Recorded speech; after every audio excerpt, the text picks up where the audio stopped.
Happy holidays, everybody! I'm here to you, and as a special treat for this holiday season, I'm happy to announce that LB36 will be Kirby 64: The Crystal Shards. This Let's Play will premiere shortly after the finale of Super Paper Mario, and if you've never played the Kirby games before, they're all pretty fun. I like pretty much every game that I've played from the series, but Kirby 64 is my personal favorite, which is why this will be the first Kirby game we'll be Let's Playing on the channel. So thank you guys so much for watching this video, happy holidays, until next time, Lady Gear to you.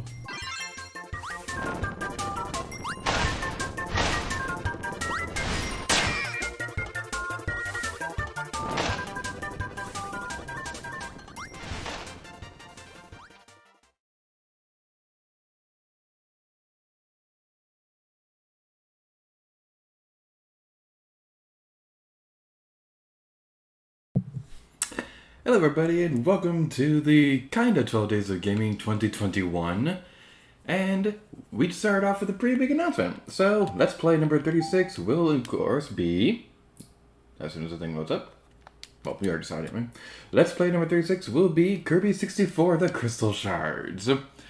So, this is going to be a pretty fun one, and I'm pretty looking forward to it. So, what we'll be doing next is we're going to be doing a practice session for the next recording session I'll be doing on my own time. So, I was going to do a actual recording session on the stream, but the more I thought about it, the more I realized that that would be a disaster if I tried doing that, because there's a lot of stuff out of my control right now, so if I were to try to do that, then any kind of background noise could happen in the background that would ruin the video. Whereas if I record on my own time, then I could just add that out. But today, let's do a quick practice recording session thingy.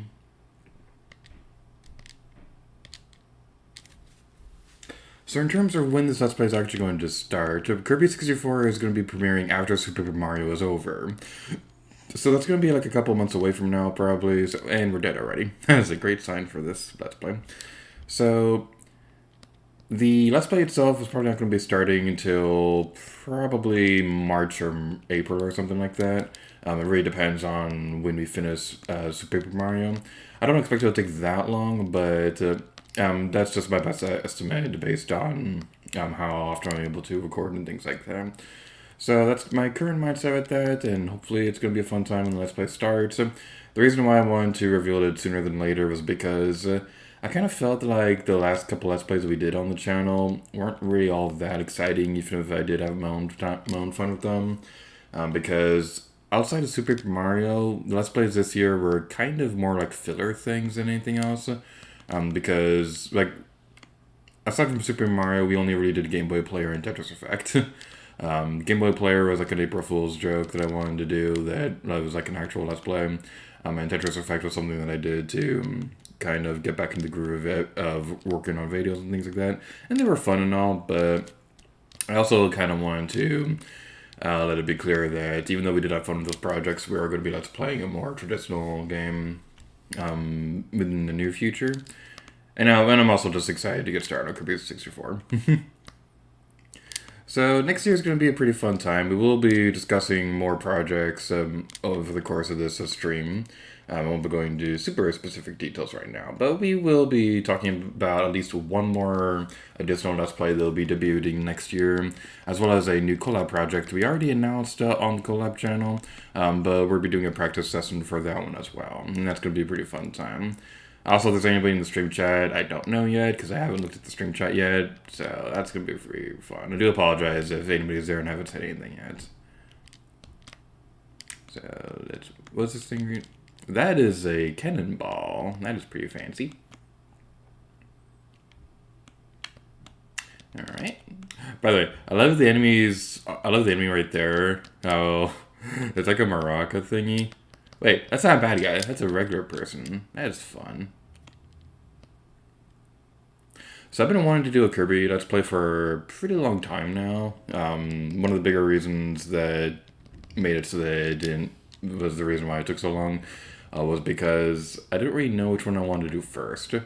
So the ones that I had in mind were this one, Kirby's Epic Yarn, and Kirby Triple Deluxe. I decided on this one because pretty much every other Kirby game I was thinking of doing had been covered by somebody I knew recently. Like, Kirby Triple Deluxe was done by... Oh, I don't know Joy Connery personally, but Joy Connery did his Triple Deluxe Let's Play not too long ago. And the James Earls did Epic Yarn recently. He also did that one with Pancake on the Golab channel. They did a versus on that one. But it was a pretty fun one. So, that's the reason why I decided to do this one. We got eaten by a frog. I don't like being eaten by frogs. So that reminds me of something funny. So, a few months ago, I think I tweeted about this, but a few months ago, I had a really weird dream where, trying to think of how I could word this without, like, getting fired, because I'm not really supposed to talk about a whole lot of backstage stuff at work, but this I could probably talk about. So, I dreamt that I took a different route to where I usually go to work and things like that. And the route that I went was to go behind Muppet Vision. Although in the dream looked very different than what the actual backstage of that looks like. But like in the dream, like I was dreaming that there was an intercom song playing, and it was Kermit singing about forks, and it was really catchy and really funny, but I don't remember all the lyrics to it, unfortunately, and there's obviously not like an actual song like that in the Muppets. When I tried looking up to see if there was an actual thing like that, the closest I could find was this one joke from the first Muppet movie, where it was they were driving, and Kermit says to Fozzie, "I want you to turn on the fork in the road," and there's like a literal actual giant fork in the road, and it's really funny. So how's everybody doing? Are you looking forward to the holidays? Are you going to have a fun time? What are your general plans for this next week? My family was already here for our holiday get-together, so unfortunately on Christmas itself I'm going to be alone, but I'm going to be working that day, so I'm going to have a pretty fun time. Like we did our gift exchange things, and that was a lot of fun. Trying to think of what else we did. We also went to the parks. Like I unfortunately wasn't able to go to the parks as often as I wanted to with them. And boy, do I have a tangent about that, because this was like honestly one of the dumbest things I had ever seen when it came to like transportation and things like that. So how do we get down there? Oh, okay. I think I need like a bomb thingy to activate that thing. I'll know in due time when it comes time for this. But this is my practice session, so I'm still trying to remember where everything is right now. So I do apologize if my gameplay isn't quite as epic and amazing as it usually isn't. So, going into that one story, so I have a fun time to share with the class. So, one of the first days when my family was here, we were supposed to go to Magic Kingdom for a special Christmas thing. They were doing a Christmas party thingy at the parks and things like that, and we were all supposed to go. Unfortunately, I had to work that day, and I couldn't get out of it. So I was going to meet them after work, and even though we probably only spent like an hour or two in the actual park itself, it was still going to be better than nothing. But boy, okay, I don't want to badmouth people, but this bus driver was like literally the worst bus driver that I'd ever seen in my life. So we go over there, and we make a couple stops from the bus route, and we're about to go to. There's 2 bus stops for Magic Kingdom. One for cast members and one for those trying to go into the parks. So when we get to the cast members one, I thought that was the one that I was supposed to get off. So I get off the bus and ask a lady nearby if this is which way to go to the parks, and she said it was the next stop. So we go over there, and I'm playing a game on the bus so to pass the time, so I'm not really paying that much attention. But like before I know it, we're back at the we don't stop or anything like that. The bus keeps going the same pace the entire time, and we're back at my apartment. So the bus driver literally didn't stop at all at the one stop I was trying to get to. So I literally wasn't able to like see my family and things like that, and I was like really upset. And the lady who helped me before was like super sweet and nice about it. She was trying to help me explain to the bus people what happened. And like I filed a complaint and things like that. I don't know if anything came through with that or anything like that, but like that was like easily the worst experience I've ever had on the bus. That combined with the fact that I literally almost died on an Uber ride the day before that was not a fun time. But anyway, what is a fun time is playing Kirby. Woo, Kirby! So after this level, I'm going to check the stream chat to see if anybody's actually there. So, like, again, I do apologize. I'm not good at looking at stream chat. Like, most people have a setup on screen. I don't do that because I don't have control over what people say on stream chats, and I don't want anyone to say anything inappropriate on the video they'll stay on there forever. So... This section right here, I absolutely love this part where Kirby and Waddle Dee, they're on the boat, and it's super cute. The only thing I can live without, though, is the part where they have the exclamation points over their heads whenever you have to jump. I feel like that's a little handholdy, but this whole segment is so charming and cute. I love this part.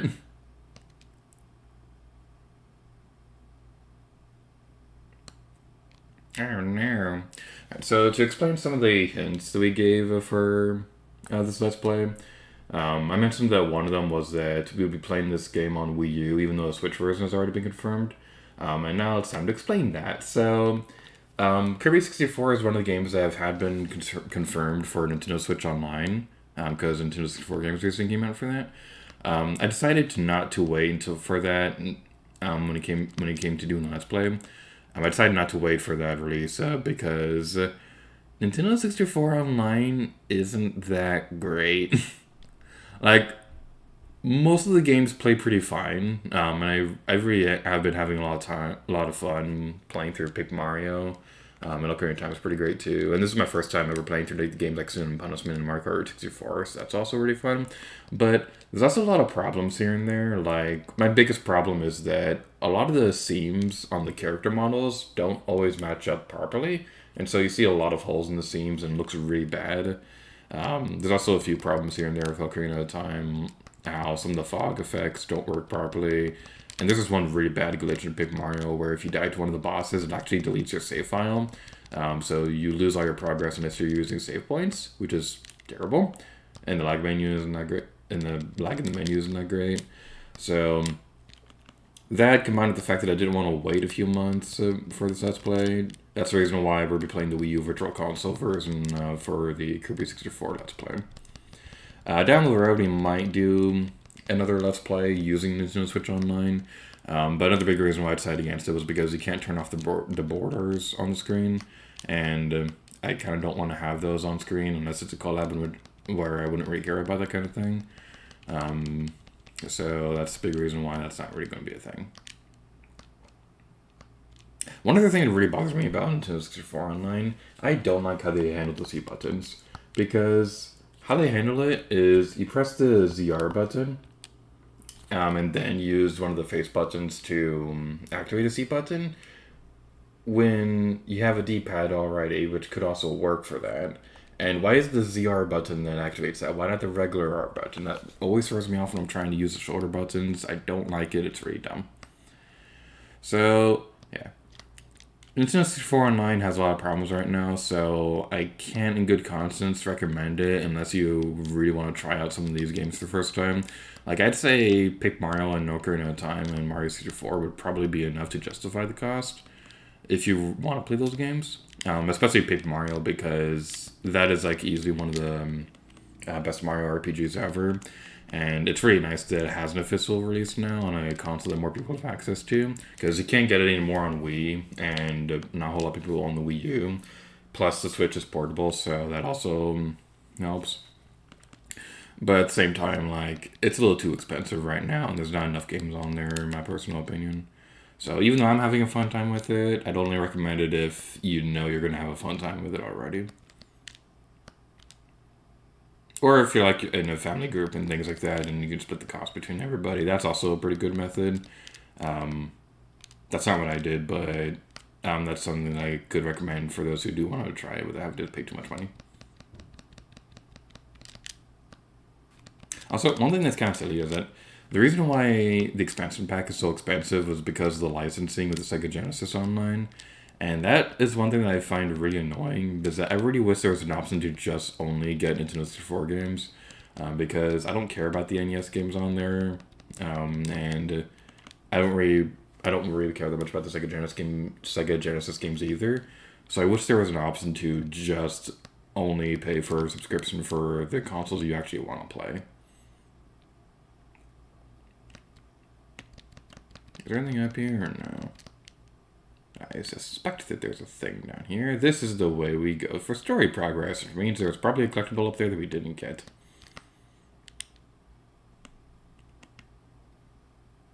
Or not. Okay, I don't remember what the point of that area was. This is why we practice before recording, which is why this is the practice before we do the actual recording. Off stream. Yay! Also, I forgot to look at the stream chat before we were going to the next one. This is a very beautiful level, by the way. I love all the coral and things like that. Like, obviously, you can tell it's a 2D texture, but it just looks so cool. And I love the interactions with the different characters throughout the game, like with King Dedede, launching Kirby over here, or teaming up with Waddle Dee to be on the boat and things like that. A bit of a fun fact, this game originally was going to have multiple playable characters. I know for a fact King Dedede was one of them. I don't know about the other ones, though. But in the end, they decided against that and made it so that Kirby would partner up with those characters rather than fully controlling them.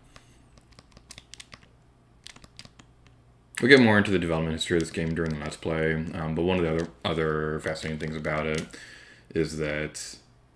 I don't know where to go on the one on the left. I think this might be another thing to use a bomb on. Yeah, well. That's what I have Let's Play notes for. That's fun. So...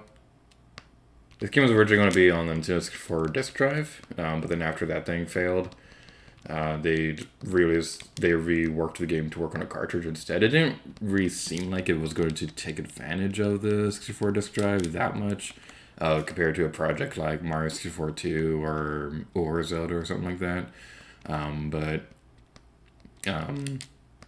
Or was the original Paper Mario going to be a 64 disk drive? I think it was. I don't remember off the top of my head. It's really interesting because, like, they made the Nintendo 64 a cartridge system to save on. I don't want to say save on. What was the reason for that? I don't remember. We'll look at the stream chat now. Like I said, sorry, I'm terrible at looking at stream chats. All right, pulling it up right there.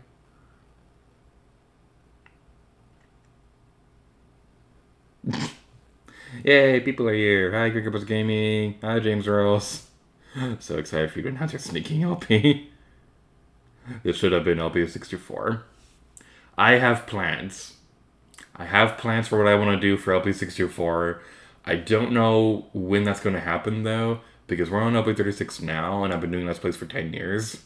Or almost 10 years, so... But I do have a plan if I make it that far. James just says, acknowledge me, Mr. Streamerman! Hi, James. Just as the 9th anniversary of the end of the world. What's your favorite game you have not Let's Played yet that you will possibly... I'll be Xenoblade. Xenoblade is one that I really want to Let's Play someday. It's a massive game, though. So it took a lot of work. that's another situation to the Kirby series where I don't know which one I would want to do first, though.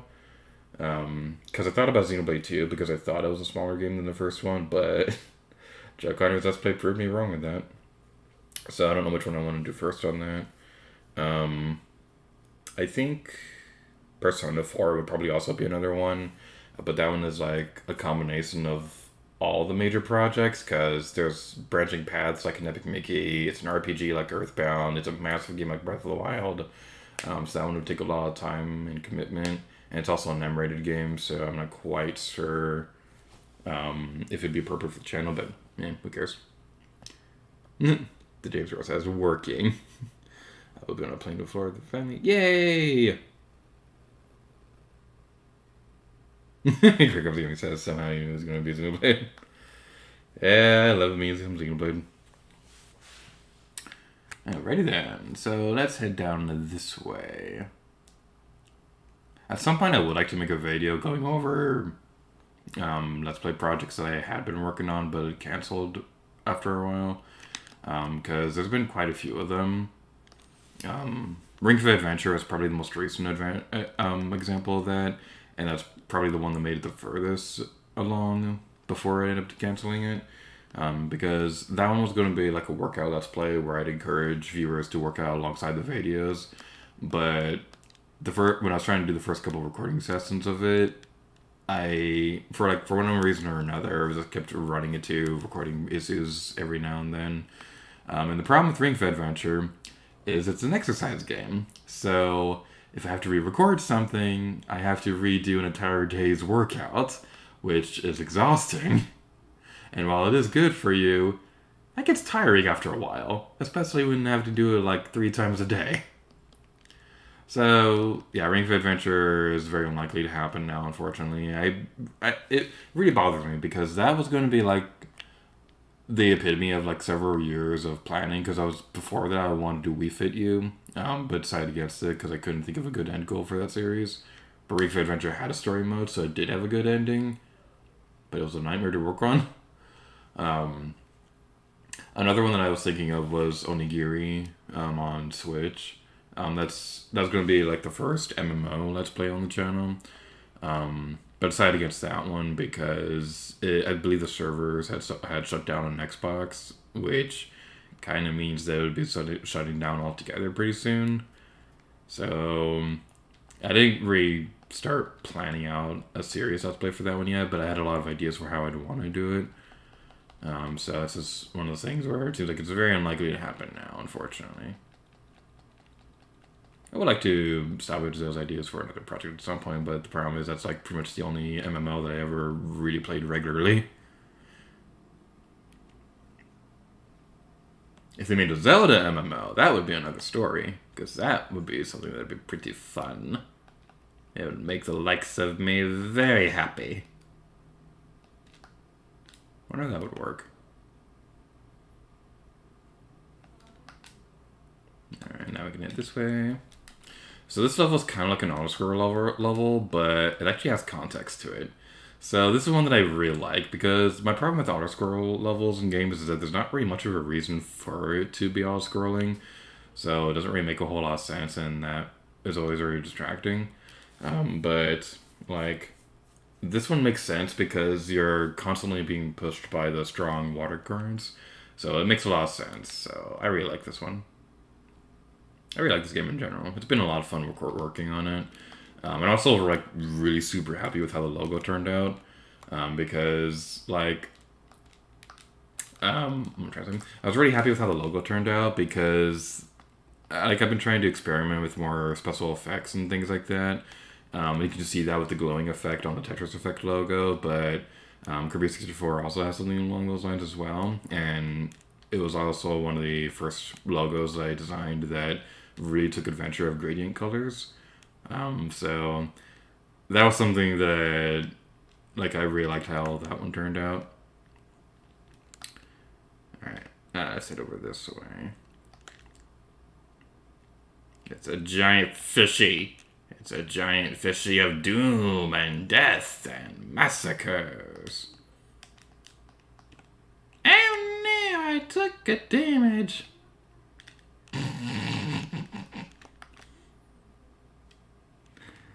Sometimes I'll say things that are stupid.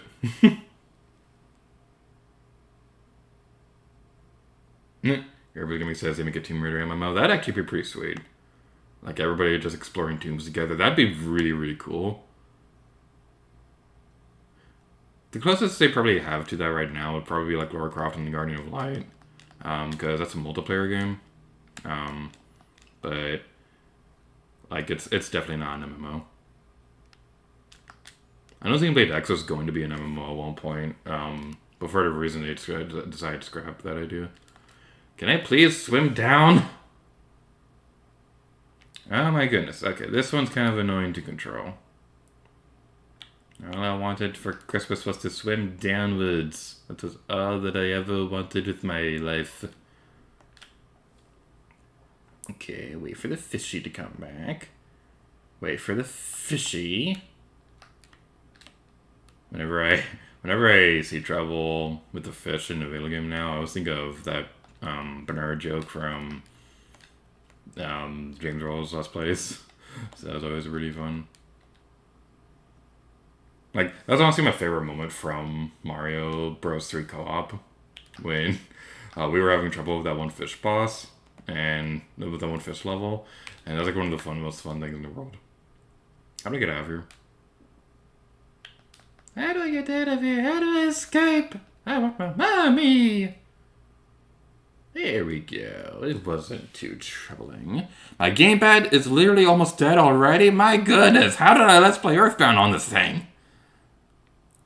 Like, I left it charging overnight. The battery did not used to be this bad. I remember it being somewhat decent. How is it almost dead? We haven't even been streaming for an hour. This thing's horrible.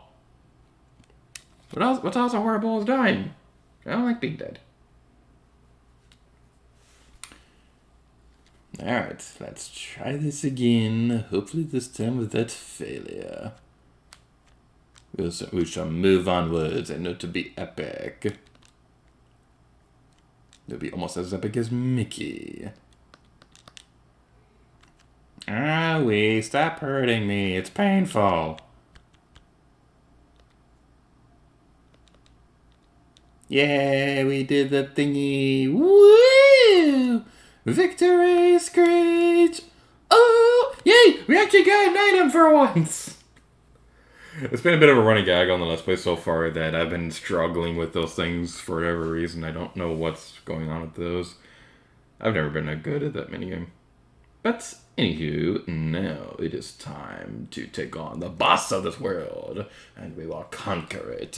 We will conquer it like a bad fur day. Except we won't because my gamepad battery is dying. Bleh. Gamepad, you suck. Because we don't, because I like you. But still, how is the battery this terrible? Luckily, I came prepared. And I will plug the gamepad in and look at the stream chat. Almost been 10 years since Skyrim. I just hope the next game is good. Might not be as good as Skyrim, but I just hope it is good. Yeah, Skyrim was a pretty fun game. I never finished it, but from what I did play, it was a pretty fun time. I don't think the next one's going to come out anytime soon, but when it does come out, it's probably going to be an Xbox exclusive, because I think Bethesda is owned by Microsoft now, so they could release it for PlayStation and Switch down the road, but I think at least at launch, it's going to be an Xbox exclusive, which makes sense. Which I'm really excited for the Perfect Dark game. That's probably the game that's going to make me get an Xbox, because I really loved the original on Nintendo 64. I never played the Xbox version or Perfect Dark Zero, but I really, really loved the first one. It's probably like the only first-person shooter that I ever seriously got into. So I really liked Perfect Dark. I'm going to be very careful with this, because this is probably one of the more difficult bosses for me in the game, because they don't really give you a whole lot of opportunities to heal. So what you want to do, you want to eat stuff, and you want to make sure you're not in the corner of the area. So it's going to go down like that, and then you can throw that. And then we didn't quite... Wombo combo! Ah, wombo!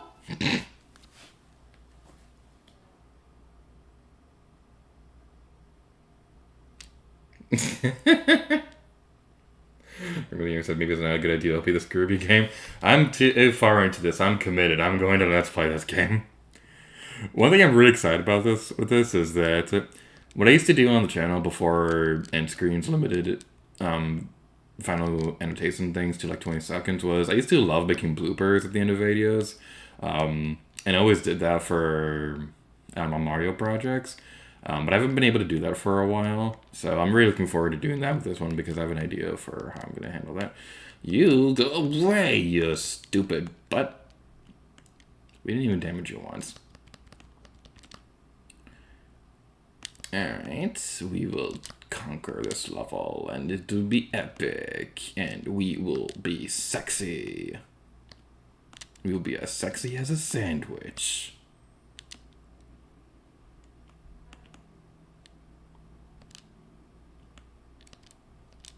And now you're going over there. By the way, can you all hear the game audio okay? Because, like, if you can, that's kind of awkward. It doesn't look like it's picking up at all on OBS. That would be the reason why I had the game audio muted on my capture software.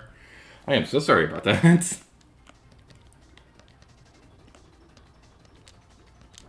I was just about to praise the music and things like that, but then I was listening for it and I was like, wait, I can't hear the music. I'm super sorry about that. I'm terrible at streams. If it's too loud, let me know. I'm not that good at audio balancing and things like that. You can go away. You are not invited to Christmas. Or Life Day, as we should be saying on Batu. Dude, I love Galaxy's Edge. I just love Galaxy's Edge so much. It's probably like my favorite land at a Star Wars park now because it is so cool. There's so many good details. Like Life Day, that's the holiday we celebrate on Galaxy's Edge. And believe it or not, it's a reference to the Star Wars Holiday Special. They referenced the Holiday Special. It is awesome. There are so many good details. Like, a lot of people will complain that, oh, it's only representing the sequel movies because that's what Disney worked out. No, it references so much more than that. Because even if the story itself only takes place during the sequel trilogy, there's a lot more references to that. Like, the Den of Antiquity store where you get the lightsabers. You get lightsaber designs from, like, all across the Star Wars history. It is so cool. I just love it so much. I love working there. I love that I get to do that every day. It's so good. Okay, go on this side. Alright, if we die one more time, then we'll probably call it quits for the practice session. I think we'll be okay for a bit, as long as I'm not an idiot, which is very unlikely. Yay, you're dead! You are deceased! You are no longer a part of the living! You are a ghost! Except not. Plot twist. Ooh. Please let me heal. Because I have one thing of HP and I've always been garbage at this part of the fight.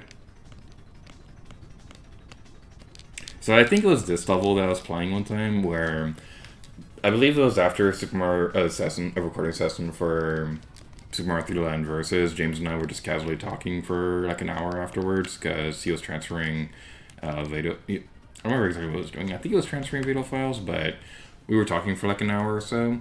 And so I started playing through Kirby 64, and at one point, I just casually asked if he thought it'd be a good idea to let's play the game at some point.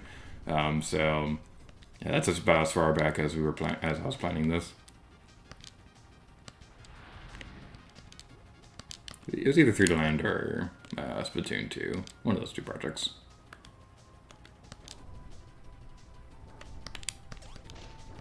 And we're dead. Okay, that's enough practice. Alright, going back to the Wii U menu. And looking at Strum Chat. next mainline Elder Scrolls is exclusive. I'd probably just get the PC version as it comes out for Xbox One. So like, by that point, games will probably not be made for it. Yeah, it'll probably get a dual race on Xbox and PC. And my family was planning to go down to Kingdom and possibly Hood Studios this year, but we're sold out on tickets, so we were going to Universal with them. Hope you have fun there. I haven't had a chance to go to Universal yet. I really want to, though. I'll eventually go to Galaxy's Edge someday. Yes, I highly, highly, highly recommend it, and not just because I work there.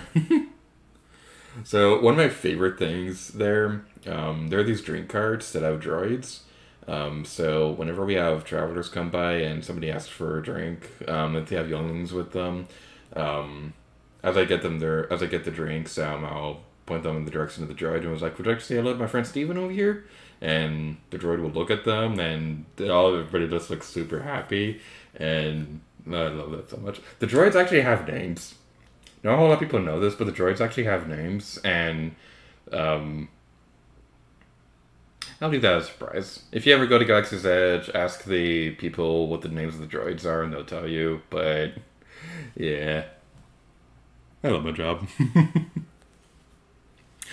Alright, so now we'll be moving on to another segment of the thingy that we'll be doing. So, how do I want to do this? So I have a random number gaming thing set up right now, but I'm trying to figure out if I want to have the code displayed on screen, because I'll just tell you right now. So we're to play random number gaming next, and the thing that's going to be unique about this is that I'll save that for another time. There's another point I have to make first about how we'll be handling random number gaming going forward. So what we usually did was that we'd have 3 games lined up, and that's what we'd be playing for the next hour or so. So what we'll be doing next going forward to try and help streamline it so there's not a whole lot of gaps between games is that the first game will be randomly generated from a specific console, and same thing with the next 2. So in this case, the first game is going to be generated from a Switch or Wii U game. The next one will be either Wii or GameCube or 3DS or something like that. And the final one will be taking all this into consideration. Unfortunately, the amount of games we can play in random number gaming is severely limited right now because I don't have all my consoles with me anymore. But without further ado, let's generate the games. And I know I usually have the code on screen, but there's a reason why I'm not showing the code right now. Okay, first number.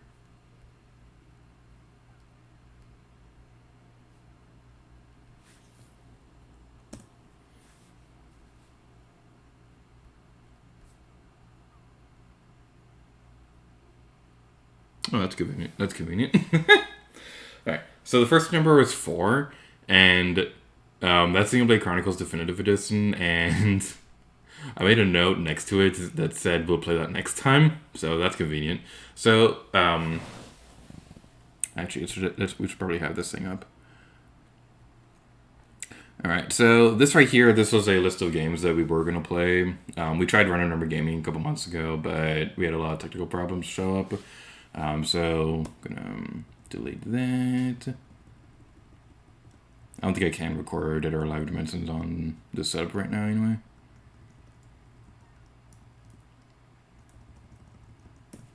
So first is Xenoblade Chronicles. Next up is going to be...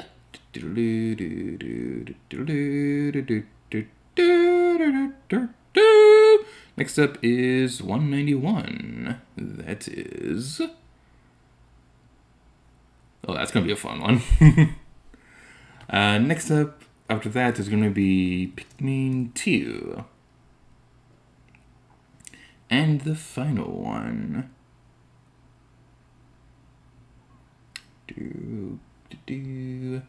This is the song that I sing when I'm looking through a list. It is super fun.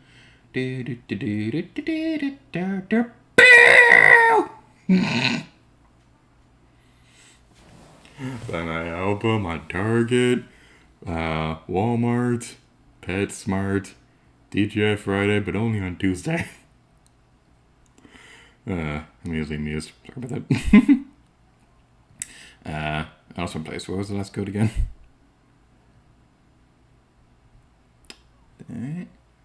Dude.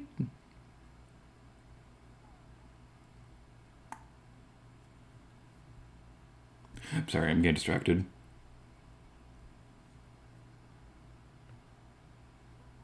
Oh, okay. I don't think I could play that one. So, it pulled up 278, which is Near Automata. I probably mispronounced that. It pulled up that game, but I haven't played that on my own time, so I don't know if it's even going to work on my computer, let alone working while OBS is going. So we're gonna try something else instead. I'll make a note for myself to get around to that at some point. Probably, maybe, sort of, kind of, maybe. And the last game. Where is it on this list? Where are you, you fool? 199 Mario Kart 64. Okie dokie. Sorry about that. Okay, you know what I just realized? So, this is great. So, like, Mario 64, I have a couple versions of that here on the Random Number Gaming list. That's listed as 128 on the RNG list, which is really funny. That was a total coincidence, but 128 divided by 2 is 64, just like the Nintendo 64. Oh, that's great. That is awesome. That is amazing. Alright, so here's our list. Next up is going to be Xenoblade Chronicles, followed by Pikmin 2 and Mario Kart 64. So, we already have the Wii U set up right now, so we're actually going to be playing Pikmin 2 first.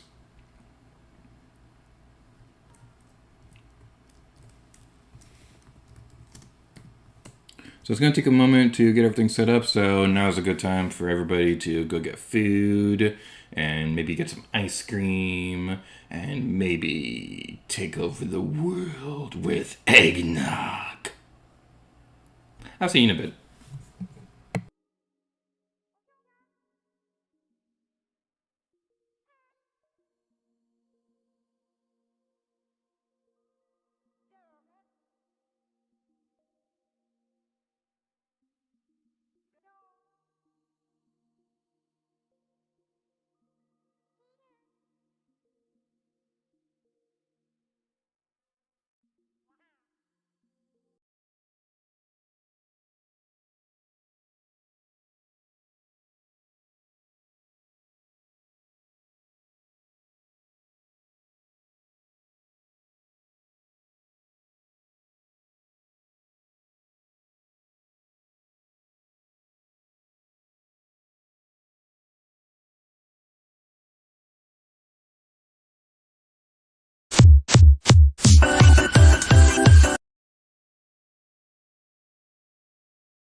I'm so glad that was the title screen that came up during that. Alright, welcome to Random Number Gaming. It's been a long time since we did this, and we are playing with Pikmin 2. The game that I've been requested to do Let's Play forever. This is probably the one that I've been asked about the most, and it makes sense because we skipped this one when we were doing the Pikmin games. There is an igniter connected. Oh, this is a great sign. So yeah, we're going to be playing Pikmin 2 for a bit, and it's going to be pretty fun. Do I want to start a new playthrough, or what do I want to do? It's been a little while. I kind of don't want to waste time with opening cutscenes, and this one doesn't look too far in, so we'll play this one. So, for those of you who don't know how Random Number Gaming works, we'll be playing a game for 20 minutes, and then we'll be switching over to a new one. All the ones have been decided, so next up after this is going to be Xenoblade Chronicles on Switch. So that's going to be a pretty fun time. So without further ado, let's get this started. 20 minutes to go, let's get this started. And that was a very repetitive sentence, if I do say so myself.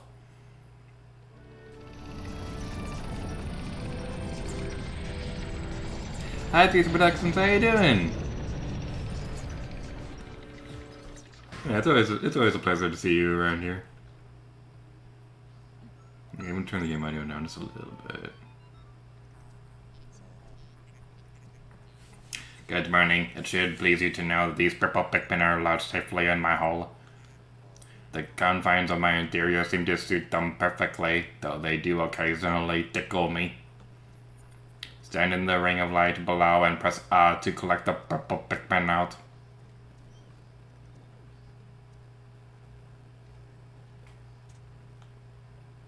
Alright, so we only have 10 purple Pikmin.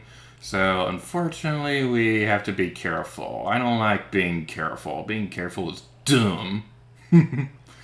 Alright, so this is Pikmin 2. And like I said, well, throughout my entire time of being on YouTube, this is probably the game I've been asked about the most. So, I would like to someday, it's a bit of a story as to why I haven't played Pikmin yet.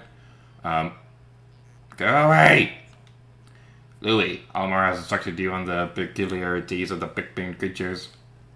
The Pikmin form groups based on the color when disbanded with C.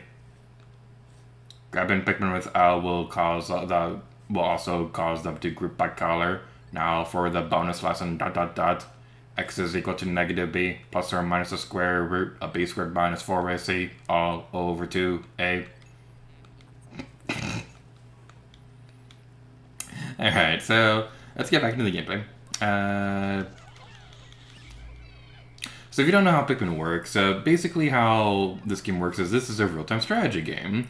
So you're able to fight the wildlife with your Pikmin and use them to bring them over to the onions to create more Pikmin.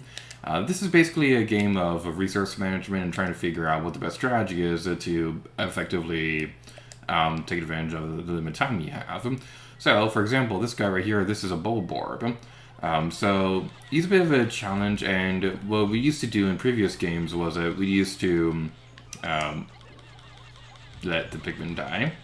This is a great sign. I haven't played this game in a while, so this might be bad.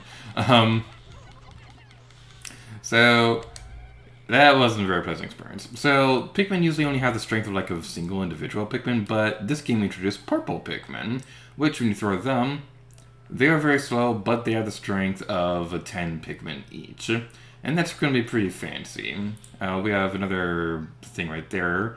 That's a fruit, which may seem familiar to Pikmin 3 fans, as that's what the main collectible was, but it's a bit different in this game because that's actually considered a treasure. So that's going to be pretty fun. There's some Shearwigs over here we can murder in cold blood, even though these ones are harmless. We just feel like destroying things. We want to take over the world. Ha ha ha ha ha ha.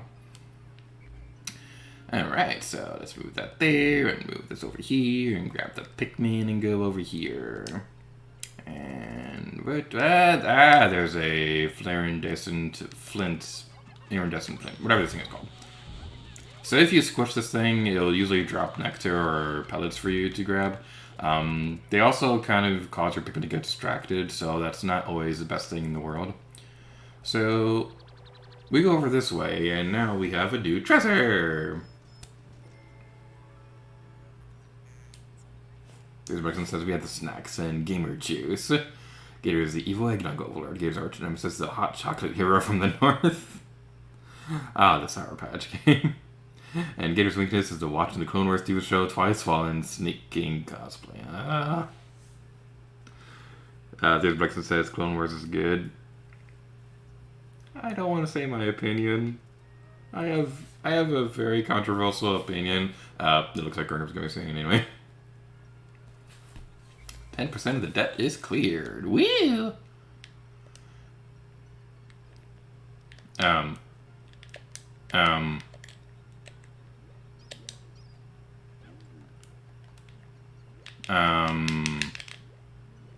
Why can't I move? I literally can't move. Okay, that was weird. I don't know what happened, but I couldn't move for a second. Why? Is it not letting me move downwards? What is with this thumbstick? Is my thumbstick not working properly? I need to get this nunchuck replaced, don't I? Oh no, no! My nunchuck is drifting! No! No! If I wanted a controller that drifts, I'd be playing the Switch right now!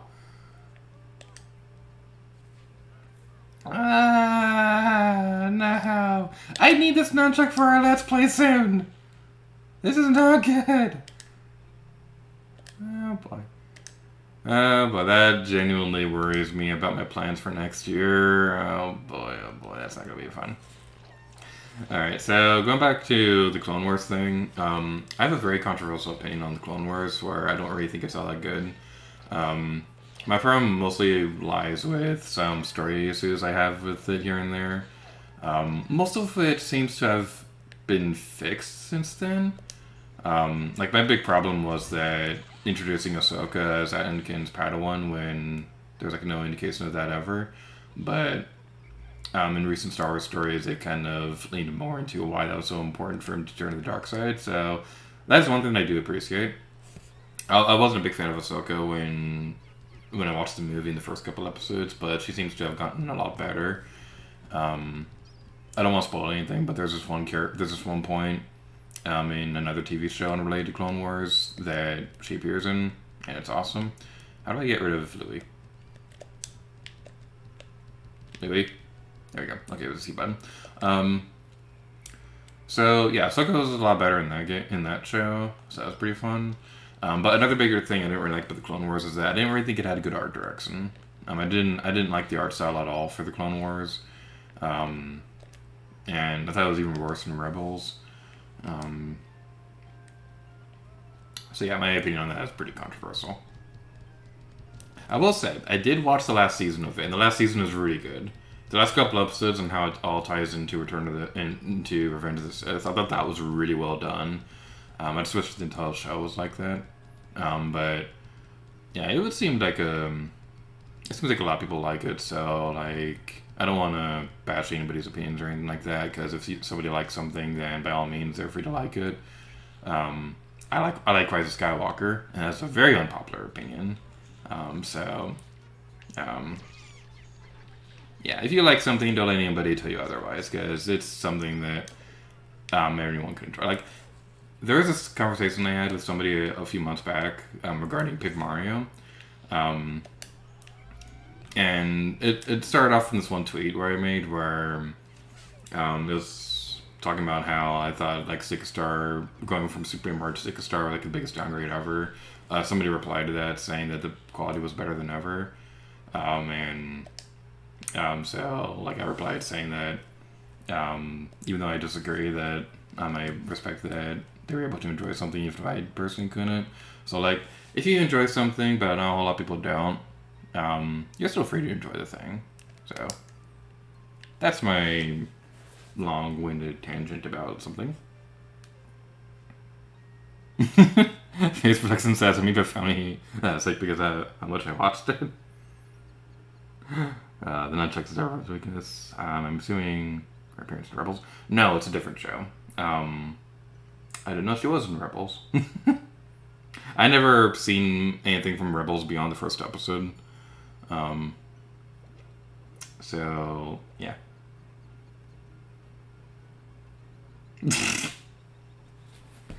Rise of Skywalker is a fun movie. it is one of those things. It is one of those movies where I think as I rewatch it more and more, I'm gonna like it a little bit less each time. That's kind of how I feel with things like Man of Steel or Justice League. But I don't think it'll ever reach the point where I like outright dislike the movie. It's just more so that I think it was a big missed opportunity because Force Awakens and Last Jedi were setting up a really good storyline. But then The Rise of Skywalker, I kind of get the feeling that they saw how unpopular Last Jedi was to a lot of hardcore fans, and they decided they wanted to play it safe for the next one. It's weird because like they have a lot of creative.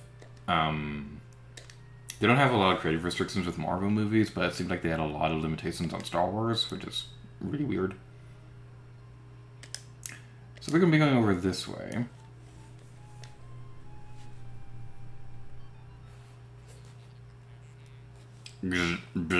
Biological sensors are reacting violently. The readings are ominous. A beast of unknown power lurks in these depths. A large Pikmin group would be reassuring. My sound sensors are picking up hostile voices of many beasts. Expect dangerous encounters.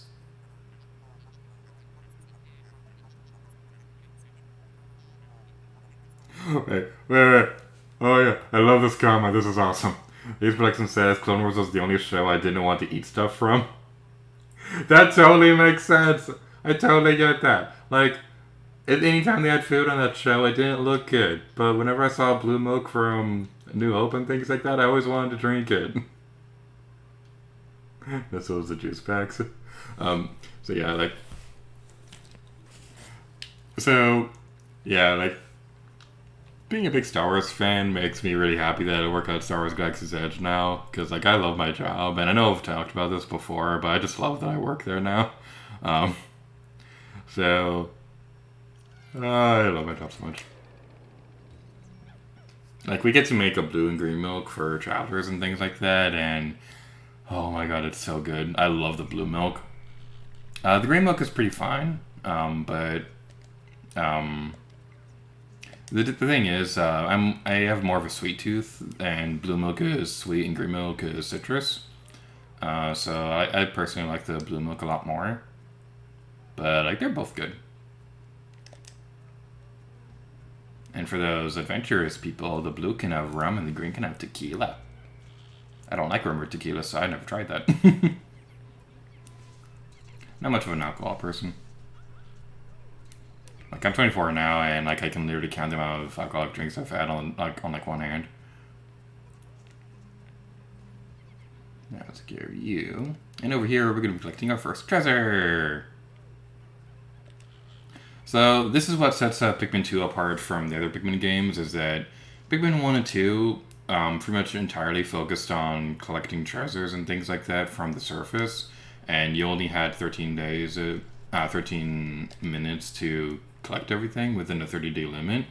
And in Pikmin 3, they would increase the day limit depending on how much treasure you've already collected. This game is different. There's no limit on how many days you can play. And there's a lot of dungeons like this. So if you're familiar with Pokemon Mystery Dungeon, it's kind of a similar setup with this, where you have a lot of really difficult floors, and you can only bring in what you take with you. So it's a very similar concept. I do have a bit of a problem with this game, though. I don't want to go into too much specifics, but this is the only Pikmin game that has a post game, and I think the base game is really fun. The post game gets a lot of really high difficulty spikes, which is kind of the big reason why I was a little intimidated to attempt a let's play of this game. I do want to someday. I really do like this game. It's just that it's a pretty difficult game and it's a very long game, so yeah, that might be challenging. You can also hear the Pikmin singing, and it's super cute. The Pikmin are so adorable. Okay, one of my fondest memories ever playing games when I was a kid was playing this with my sister. So, my sister and I, like, I'd already finished the first Pikmin game at this point, but she was just starting to get into Pikmin games. This was the first one that she ever played. So we both had a fun little contest to see who could beat the game first. And what we do is that, like, every day we'd switch who was playing the game and we'd see who could make the furthest progress. She kind of took her own sweet time with the game, though, because she would spend like entire days raising the picnic population, which is a good strategy and all. It's just that you play the game for like 5 hours a day, and I wanted to play the game, but we had a lot of fun with it. I have lots of fun stories to share about that someday, but we'll save that for another time. But as for now, we'll continue on here. This right here, this is a rest floor. Basically, not really a whole lot of intimidating things are going to happen to us right now. It's just more so something to help give us a little bit more resources before we move onwards. One thing I really wish that you could do with this game was I really wish there was a way you could separate your flowers and leaves. Because I don't want to waste throwing flower Pikmin into there, but at the same time I don't want to take the effort to not do that. That was great grammar. 5 Pikmin can go into these candy pop buds at a time, so that's something you also want to keep in mind. So, going back to things that happened at the beginning of the stream, so we announced the LP36, which will be premiering in the spring next year, after we finish Super Paper Mario. LP36 is going to be Kirby 64 with Crystal Shards. It's going to be a pretty fun 100% playthrough. And I'm terrible at the game, so there's going to be a lot of fun fails throughout the game. It's going to be a really fun time. I've been having a fun time editing in the background. So, like, I'm really excited for Kirby 64. Beyond that, I do have a bit of an announcement that I would like to make regarding Let's Plays going forward. I don't know if this is going to be like well received or not or anything like that, but this is something that I do need to explain. So, throughout the channel's history, we've usually always had multiple projects ongoing at a time. And the reason why I did that was because I wanted to give variety to the channel, so that if somebody wasn't into one game, then they could watch another one. But the problem with that now, with trying to do that now, though, is that I have a full-time job now, and I'm in college, and I have a lot of other projects I'm working on outside of Let's Plays. So it's kind of becoming difficult to justify having multiple ongoing Let's Plays at once. So, starting with Kirby 64, having multiple projects ongoing is not going to be a priority anymore, so that will be the only new Let's Play on the channel when we start that up. So, after we're done with Super Mario, around the same time, Breath of the Wild's main story will also finish up, and then that'll be switching over to a similar structure we did with Splatoon 2 Splatfest, where it would be uploaded on a when it's done basis, and then Kirby 64 will become the channel's main focus. So, I do apologize for this, but there's realistically no way that I can keep up with doing 2 or more games at a time going forward. So, yeah, that is something that's a little bit on the unfortunate side. That being said, though, there will be a few instances here and there where there will be multiple projects ongoing. So, this will usually happen if both games we're playing are shorter games and things like that, like what we did with Limbo and Portal. If they're pretty short games, then that would be fine. Or if we have one big game and another smaller one that's only uploaded like once a week or so, in those instances that might work. It's just really a matter of figuring out when would be the best time to do uploads and things like that, because you may notice that my upload schedules aren't the most reliable thing lately, but then when we did Tetris Effect, it was a lot more consistent. So that was kind of the big reason why I decided to make this decision. So to do that, let's catch up on stream chat.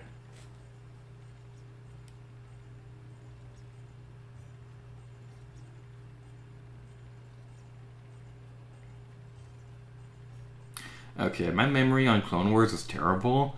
So, who's Captain Rex?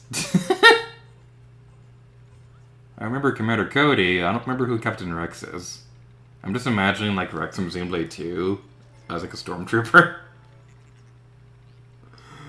Clone Wars were my favorite characters aside from what's his face, Army's dude, General Grievous. He would give good hugs. General Grievous just needs a hug. And I've got the hate for the Pokemon Street Engine games. They're absolutely.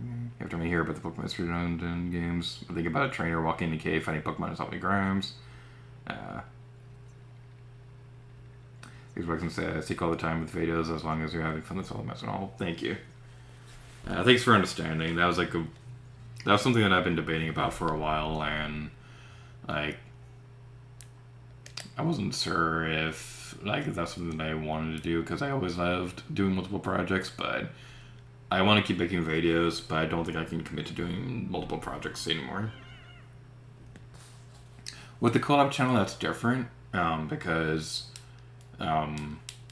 like we usually have multiple projects ongoing that one anyway because we have like 4 people on there at a time. So like that one's a bit of a different story. But yeah, moving onwards. I'm just wondering what we have left on the segment, by the way. Oh, I pulled up my timer right when we reached 20 minutes. So that's it for Pikmin 2. Next up is going to be Xenoblade Chronicles. I'm a little conflicted on how I want to handle that one right now. Because on my own personal playthrough, I'm at a big spoiler point, so I don't think I'm going to do that. But I also kind of don't want to do the opening of the game because the opening cutscenes are pretty long. So let's move over to this screen real quick.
Xenoblade.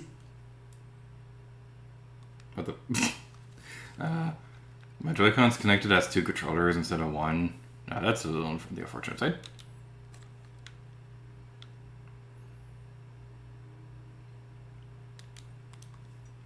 Alrighty then.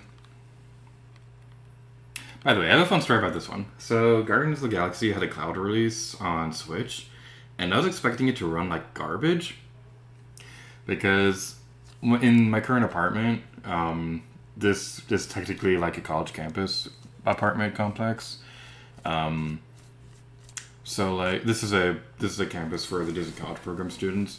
So the internet here is usually pretty good, except for online games because they, I don't even know what the right term is, but they make online video gaming a low priority with the connection, so it usually doesn't run that well unless you're in the student center area.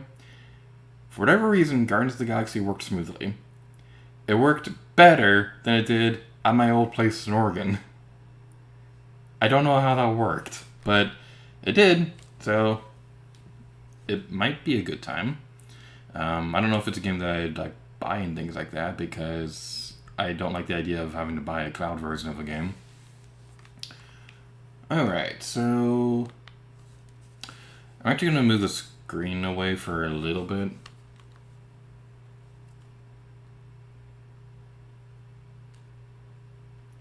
Trying to figure out what I want to do.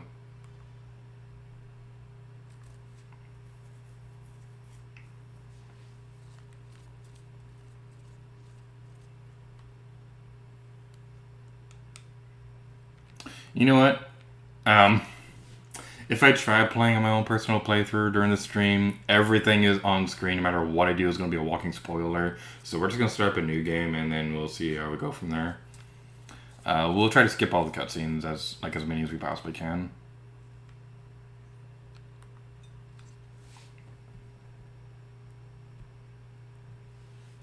That's a special bonus for having played Zelda Chronicles 2. You start the game with 100,000 coins. Yay! I don't want it.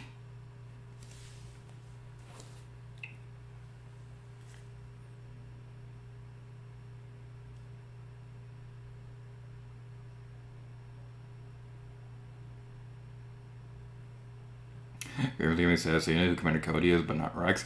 The thing is, Commander Cody was in the movies. Like, he was one of the clones in Revenge of the Sith. So I know who he is. I have no idea who Captain Rex is.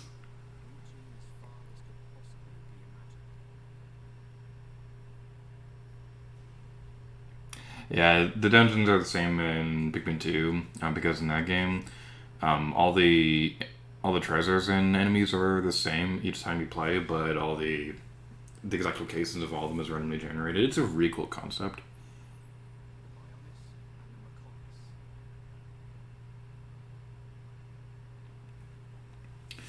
Alright, so skipping cutscenes. If you want to know more about what's going on in Xenoblade, then I have a 12 Days of Gaming video from a couple years ago. So we're just going to be skipping all the cutscenes and just focusing on stuff. I mentioned earlier on stream that of all the games that I'd want to do in the future that I haven't covered yet, this is one of the biggest ones I'd want to Let's Play. Because Xenoblade is one of my favorite games of all time. And this is something that I would love to do. But the problem with that is that I don't know which Xenoblade game I'd want to do first, because no matter what I do, it's going to be a huge time commitment. And these are all massive games. Like, this game on its own is probably like the length of like 2 Twilight Princess playthroughs, probably something along those lines. Unless you're rushing it, but like, these games are massive. Like, Xenoblade Chronicles X, you literally explore a planet in that game. So basically how the combat works in this game is that you'll have some arts on the bottom of the screen you can activate. So the main special ability right here, Activate Monado, that charges up when you do auto attacks. After that, you'll be able to use either Monado Enchant or Monado Buster. Enchant will allow your teammates to attack Mechon, because your normal weapons don't work on Mechon unless they topple them, which is a little hard to do during this fight. We also have the ability to use Monado Buster, which is a very strong attack against Mechon. We'll see more enemy variety a little bit later in the game, but we probably won't see the whole of them right now. This right here is technically a unique monster, because this is the only time we'll ever see an enemy like this in the game. So the stats are going to be a little bit stronger, but it's something that you should be able to handle at this point in the game.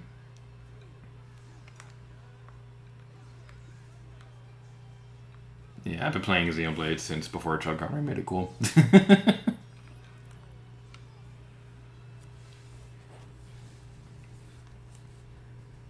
Everybody even says Pokemon Mystery Dungeon is good, Explorer Darkness, Sky the best game, Explorer Sky is like Pokemon Emerald or Platinum to their versions. The only one I've played was Rescue Team DX.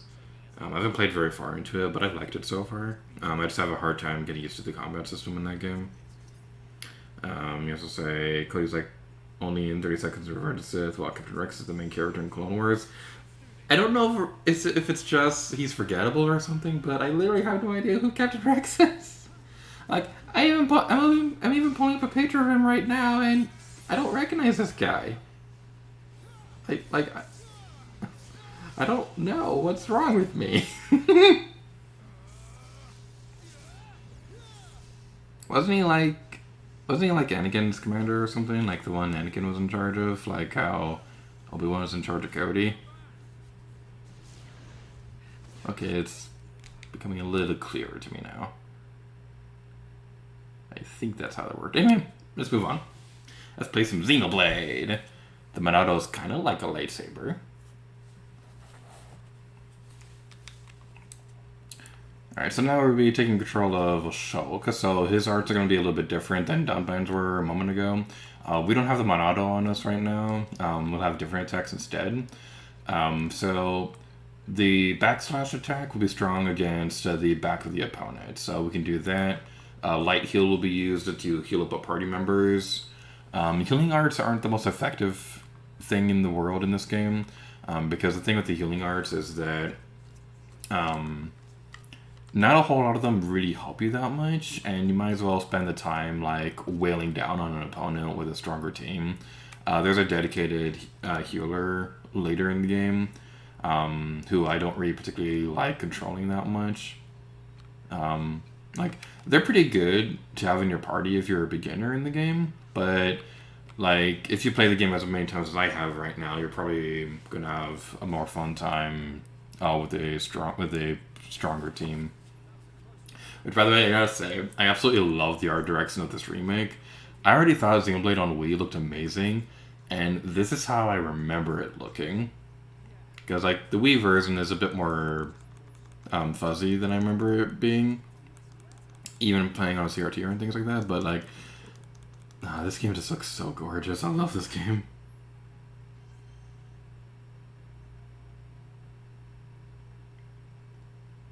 The direction says the more I think about it, the more I can't remember Rex either, except that one time, and I don't remember what time that was. I don't remember what the one time. Yeah, like.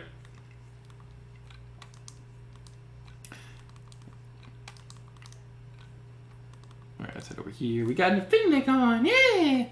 So Affinity Coins are a huge part of this game's affinity system.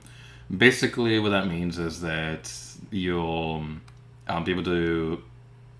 They'll work more effectively in combat and things like that, if I remember correctly. There's also heart-to-heart things later in the game, which gives some really nice cutscenes.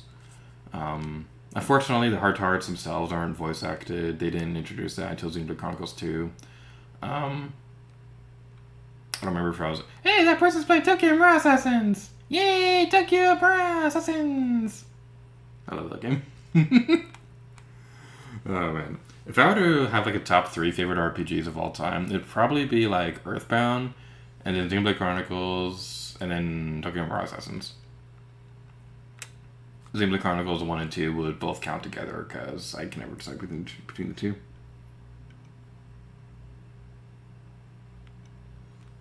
So, you see all this?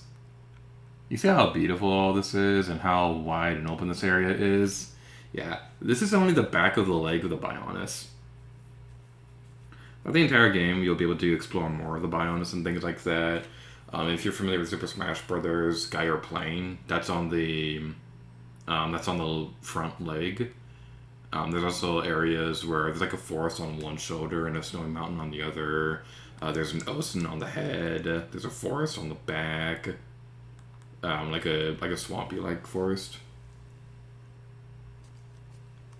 So it's pretty fun. Xenoblade 2 really takes the idea of living on a Titan to a much larger degree. So one thing I really do appreciate with this game is that in Xenoblade Chronicles Definitive Edition, they added this little yellow dot marker thingy, which can point you in the right direction for where you need to go. This wasn't always in the original game, and this was a pain when you're trying to 100% the game because side quests were always super vague and things like that. But now they have this thing to help you figure out which direction you need to go with side quests. So that's something that is greatly appreciated. This area right here, this is Colony 9, Shulk's hometown. So we have those anti-air batteries right there. Those are basically large cannons to help debris from falling into the city. So, like, because we're on the back of the leg, the upper part of the leg will occasionally have debris fall down on us. And that's what those cannons are for. I believe one of them is out of commission at this point in the story. But this is something that's pretty fun. So I know I said that we'd be skipping cutscenes, but the one coming up is one of my favorites in the entire game. So I'm going to shut up and turn the volume up. for this next part. I need to be even stronger.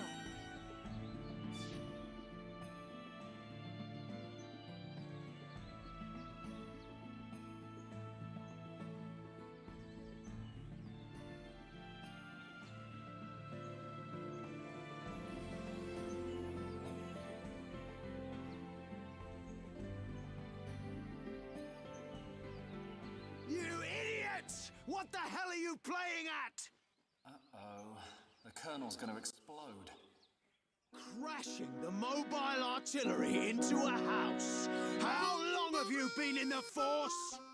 Sorry, sir. It's just that we were trying to go as fast as we could, like you ordered. But it's impossible to get back to the military district in only 40 seconds. I don't want any excuses. Champions don't whine, they win. Yes, sir. You're a disgrace to the uniform. Are you forgetting the shame you brought on this force during joint maneuvers with Colony 6? Stick your back into it, maggots! Move it! Yes, sir. Get the artillery back to the military district, double time! Then I want 1,000,000 press-ups from both of you, and you better not stop until your biceps explode! Colonel, we can't move the artillery. What? You better give a damn good reason why. Sir, the impact of the crash damaged the ether conduction cable. The ether fuel proceeded to leak out, and now the cylinder is empty. Well, change the cylinder then! Can't you even do something as simple as that? The auxiliary cylinders have all been used up. It'll be 3 days until more come in, sir. I told you to keep a stock of fuel in reserve! Sorry, sir. You're nothing but slackers! Same old Colonel. At this rate, the men will all be dead before they see any action.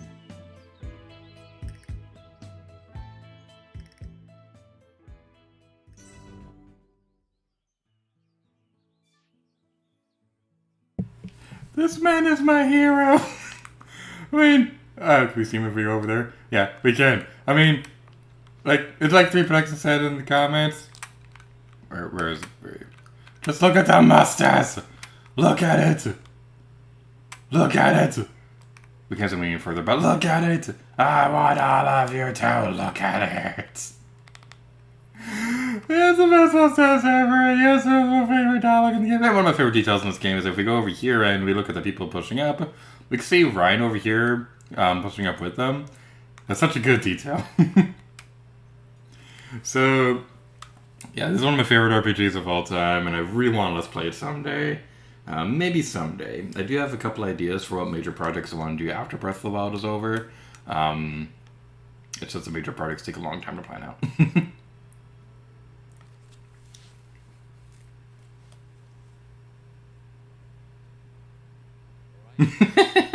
This place is a beautiful man with a beautiful mustache. Gamer's Gaming says, season 1 final being a bounty hunter and hostage, but then season 3 episode talking about planning the heist, and the episode right after that. Yeah, that's one thing that I really had a hard time with Clone Wars, was that they did a lot of time skips every now and then, and not all the episodes were in chronological order. So, like, that's one thing that always drove me crazy about that. And a big reason why I really didn't like Clone Wars was that it was like the first time ever going to a movie and feeling disappointed coming out. Like, I had seen bad movies before that, but I was like really excited for the Clone Wars movie. Like, obviously, like, there's a lot better things in the show. Like I said, the final episodes are pretty great. There's this one plot line that I really liked from the first season, where they had this one bounty hunter named Cad Bane, who that had like a bunch of Senator people thinking a hostage, and Padme was one of them, and she had Anakin's lightsaber. I thought that was really cool. And I also think one of the characters who's in Galaxy's Edge made their debut in Clone Wars. There's one named Hondo, who's like a space pirate guy. He plays a major role in the Smuggler's Run attraction. So why am I watching this cartoon? Where's this cartoon? Yeah. Yay, we get to play as a hot girl! Alright, so yay, we get to play as Fiora, and she's super awesome, and just look at how cute she is. She's so cute, and she's kind of hot. Alright, so this is Dunban's house, and Fiora is Dunban's sister. So if we go up here, we can see the man, the myth, the legend, the man of everybody's dreams, Dunban! I'll admit, like, I don't usually swing this way, but Dunban probably is, like, the closest thing I'll ever have to, like, a husband or things like that. But, like, this is, like, one of my favorite details in this game, because Dunban is a pretty muscular character in general, but he's lost the use of his right arm for a year at this point, and he still has a six-pack. That's impressive.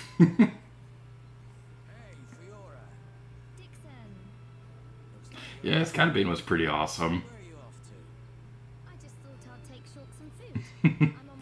Alright. So let's get this cutscene again. Yay, Fiora's hot. So we'll be moving on across this area. Fiora has a couple of different arts as well. So let's find a helpless animal to destroy. Let's destroy you. So we have a cute little bunny right here. Oh, it doesn't look so cute. Well, now it's time to die.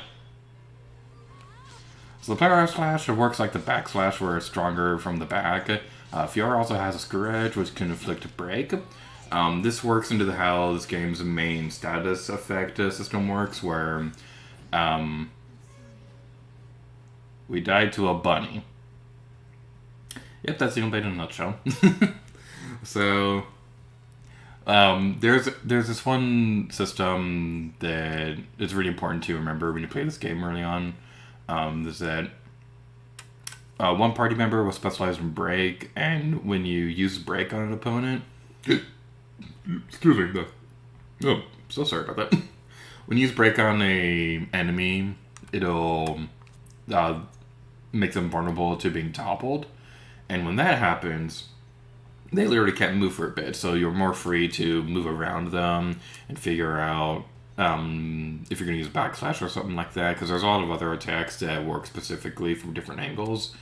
And there's also another ability that can add a third tier to this super basic combo, where you do break and then topple, and then you can do another one where it'll make them dizzy for a bit afterwards. So there's a lot of little things like that throughout the combat system in Xenoblade that can be a little intimidating at first. One of the first times I felt intimidated when playing this game was later in the game. They introduced a spike attack system where enemies can counterattack you. That was like the big thing that always kind of makes me feel a little intimidated when trying to go through this game. Let's skip the cutscenes once again. And now we have Shulk and Fiora in the party. Woo! Quest completed! Exclamation point! So yeah, you never want to fight enemies when you're by yourself. You always want to make sure you have at least one person with you. So that was a big mistake on my end of trying to fight that bunny by myself. So now we can go into the heart-to-heart. Hey, Shulk! You remember that time we watched the sunrise right here? It was when we were quite young. Yeah, I remember. We came because you and Dunban ... You had a big falling out. Yes, it wasn't pretty. Really had nothing to do with you. But I still dragged you out and made you stay up all night. I'm glad we did, even though it was only that one time. We talked for hours and hours about all our hopes and dreams, and then you fell asleep on my arm as we looked at the stars. Oh no! Fiora's just so cute. What? What is it? Oh, Shulk. I had this terrible feeling I said something really embarrassing. Like I wanted to get married. Shulk? You don't remember what I said back then. You wanted to go fishing. Which one do I want to do? I don't remember which one gives you better affinity, so let's go with fishing. Oh, that's the one with bad affinity. Hold on. Did I? I guess I might have said that, but I'm talking about something else. No, you definitely said you wanted us to all go fishing. So we went the next day, you, me, and Ryan. You got the biggest fish. I'll never forget the size of it. Oh yeah, I remember now. Yeah, it was fun. We had a great time, didn't we? Shulk, you've really forgotten all about it? I just hope you remember one day. Alright, let's move onwards. Xenoblade is super fun, but we're almost out of time for this game, even though we really want to keep playing because I love Xenoblade. Alright, so let's look at the stream chat. Oh, one other really cool thing is that you press up on the D-pad to automatically run. So, as I have a Fiora running around like this, I'm gonna place right here. I can literally have her keep running while I drink my drink. This is the best game ever. This is something that I think Breath of the Wild could have definitely needed, so maybe in Breath of the Wild too.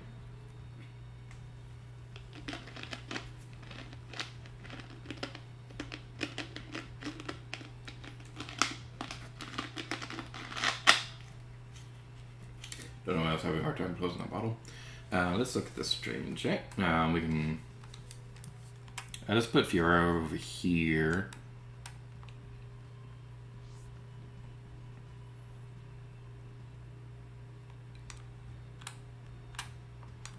There we go.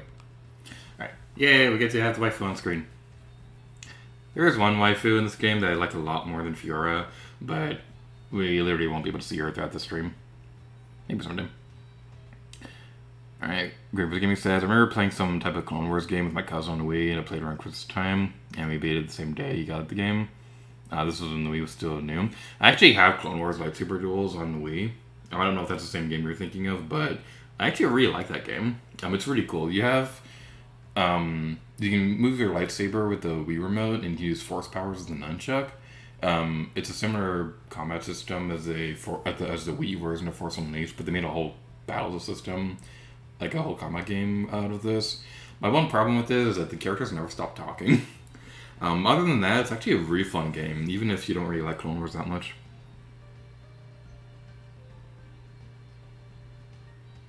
Good life advice from Gator. Don't fight enemies by yourself. Always make sure you have someone with you. Yay! Shulk, I have to get married! Fish are more important than marriage. Unless you're marrying a fish, there are plenty of fish in the sea. Oh my god, I love this. This is awesome.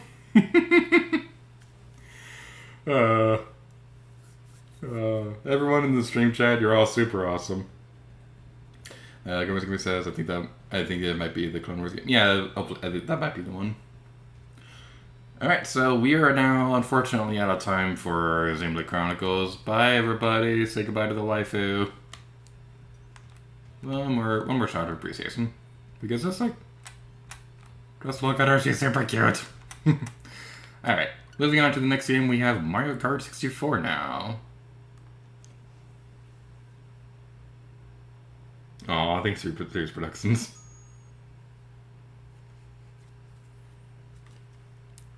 Alright, so this is Nintendo 64 Online, and even if I did kind of badmouth it a little bit earlier in the stream, saying that there's a couple of emulation problems, and I don't think there's enough on here to fully justify the price quite yet, I do strongly think this one will justify its price faster than SNES Online ever did, because we already have a lot of big name games already confirmed. Paper Mario just came out a couple weeks ago. Banjo-Kazooie is coming out next month, and we're getting more games down the line like Majora's Mask and things like that. So if they're able to keep a consistent schedule of good releases, and if hopefully they'll someday be able to include more than just one game at a time, I think it definitely will be a lot better. Like, the one game that I really hope they include on here, I really hope they include the Toy Story 2 game. That probably isn't going to happen because it is a licensed game, but it is something that I would love to see someday. This is also my first time ever like playing through Mario Kart 64, like in general. I played a little bit of it before this, but like I never played Mario Kart 64 before N64 Online was a thing, so this has been really fun. I really like this game. And now starting out the timer, 20 minutes to go.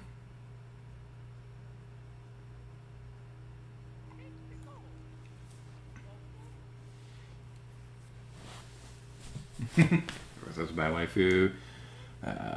Mario Kart time. My first Mario Kart game I played when I was a Wii version. My first Mario Kart was Mario Kart DS. That still remains one of my favorites. Probably only beaten by Mario Kart 8 Deluxe. I'm gonna turn down the audio real quick. This game is a little bit louder than Zoom.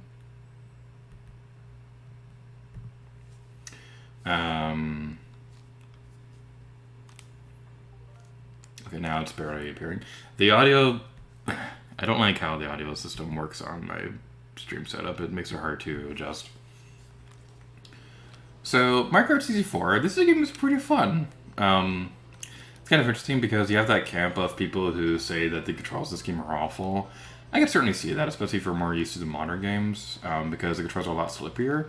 But once you get enough practice with it, it's really fun. I don't think this is my favorite racing game from this era of games, because they also released a Star Wars Episode 1 Racer here on the Switch, and that game's been a lot of fun to play through. So I think that one would probably be just a little bit better than Mario Kart 64. But at the same time, they're both pretty fun games. So one thing that I really like about this game is that I really like how they did the character models in this, because it was a very brilliant way to work around the hardware limitations of this game, of the console. Because the thing with Nintendo 64 was that it had terrible memory capabilities because they relied on cartridges for the games.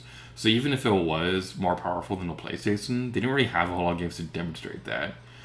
So with Mario Kart 64, for example, they couldn't load the entire racetrack and all the characters. So instead what they do is they have all the characters 3D modeled, but then they traced over them with sprites. It's a slightly more advanced way of how they did the sprites in Donkey Kong Country. So I think that was pretty interesting. I don't know how often that is now. How did all of those disappear? Okay. I don't know how common that is nowadays. Because like we don't really need to rely on tricks like that anymore. But at the same time, you do have other games, like you have the games like Shovel Knight, things like that, that intentionally work around limitations of NES games. But the thing with that is that even though they did stick to limitations, they also made it so that screen flickering wasn't a thing. They had a more wide color palette so that they could have more diversity with the characters in the town, things like that, which was always pretty fun. So like, it's really interesting to see how they work with the different limitations and whether or not it's okay to go beyond that and things like that.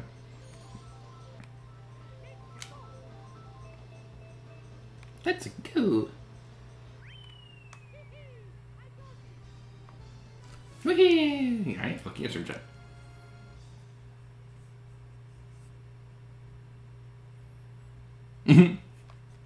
Upload percentage of Jack 2 LP finale is 64%. Just like I think that's 64. That one's been a pretty fun one to watch. Double Dash was the first to get me on. Already known. DS that came with Mario Kart, but it broke half the screen before going all the tracks and difficulties. Yeah, like... So, my history with the Mario Kart series is that I played Mario Kart DS first. But that was also around the time Mario Kart Wii was coming out, and that was around the age when I was starting to, like, seriously look into what games were coming out. And was, like, getting excited for future games. So, I remember I made my family kind of upset because, like... Within a couple weeks of me getting Mario Kart DS, after asking for it for a while, I realized Mario Kart Wii was coming out. And so when I asked her for that one, they were all like, we literally just got you this one.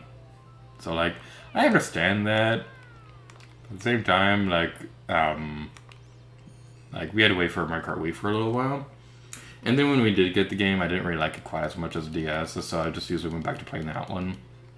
But it was still a pretty fun game, and, like, I had so much fun recording that with Gringers Gaming, James Rose, and Pan Carmen during our PAX trip. We did a full collab of Mario Kart Wii on that channel, and it's honestly like one of my favorite projects we've ever done on the channel. Even if I'm not a big Mario Kart Wii fan, I still had a smile on my face throughout the entire playthrough. We had so many good moments during that. I think one of my favorite moments was towards the end. We were giving our final project. We were giving our final thoughts on the project, and when it was my turn, I was all like, this game sucks and I hate it. So then Pancake says his thoughts, and then as James starts saying his, I interrupt him and give him actual thoughts of the project. I really loved working on those projects. I would love to do another Mario Kart collab at some point. Mario Kart 64 would be possible because it's now online. We kind of rolled out doing Super Mario Kart anytime because Pancake and I were going to try to do that, but then we started playing through the game and Pancake kind of hated it, so that's not going to happen, at least not for a while. But maybe Mario Kart 64 someday, I don't know.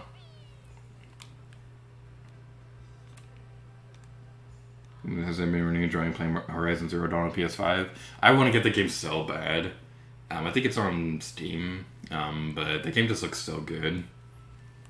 That was the one that got me so close to getting a PlayStation 4. I never did get around to it though, but I really wanted to play that game. I'll probably go rebuy the old Double Dash show. We could record it next PAX if I end up going this year.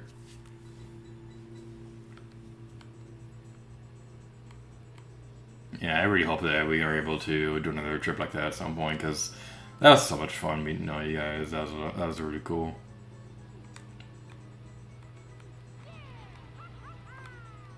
Alright, so now we're on Koopa Troopa Beach, or whatever this level is called. So, a bit of a fun fact, you can actually see this track in the background of the airport level in Mario Kart 8. So, what was it? I think it was Sunshine Airport, was that name? I don't remember what it is, but wow, getting hit with my own Koopa shell. That's always a great achievement in life. But yeah, you can actually see the Koopa Troopa rock formations in the background of the airport level. Like that rock formation over there, that's the one I'm talking about. So that's pretty fun. I'd say Mario Kart 8 Deluxe is probably like by far my favorite of the Mario Kart games, because most of the things that I like about previous games are in that one, but better.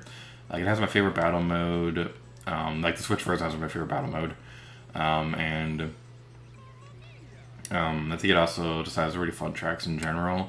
The character roster could be a little bit better. That's one thing they definitely did improve on for the Switch version, because it was a little underwhelming on Wii U, but then they introduced like Inklings and stuff to the Switch version, which is very fun.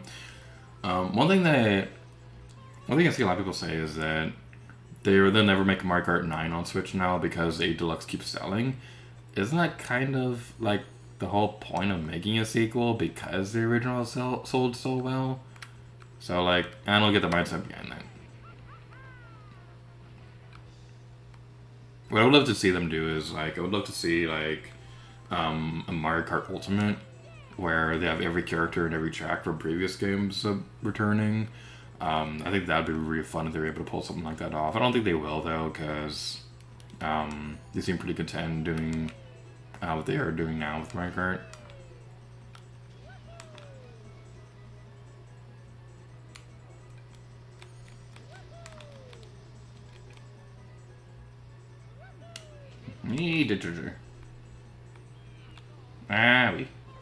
And we crash. Yeah, there's a lot more things in this game that can make you crash than other Mario Kart games. I believe in higher difficulties, you can actually lose control of your car completely for a bit. Like you can spin out if you power slide too much. I think that's a thing. I don't remember off the top of my head. Imagine like Smash Bros, but it's Mario Kart and you just have monster truck battles. That'd be pretty cool. Gorgeous says also on Steam, playing Horizon Zero Dawn first time. Had a bit of blast and a gorgeous game. If that was the case, we'd have gotten Elder Scrolls 5 and a GTA 6 by now. Isn't Skyrim Elder Scrolls 5?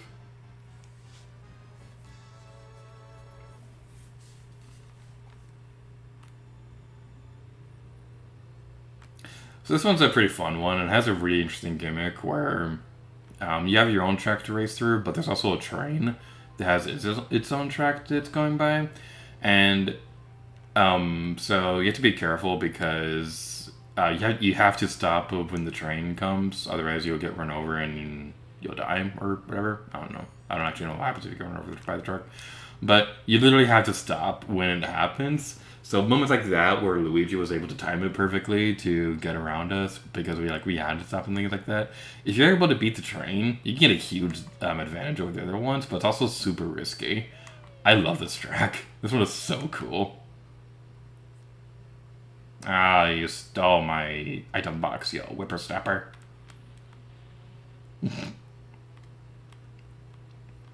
And let's head over this way and take over the world. And it would be amazing. And we'll drink eggnog and eat pizza and watch Rise of Skywalker. Everybody's favorite Star Wars movie.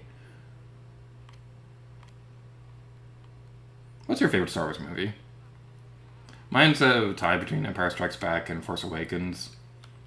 I've been binging all the Star Wars movies lately, and I recently finished Return of the Jedi. So tonight I'm going to watch Force Awakens after the stream. That's going to be a fun time.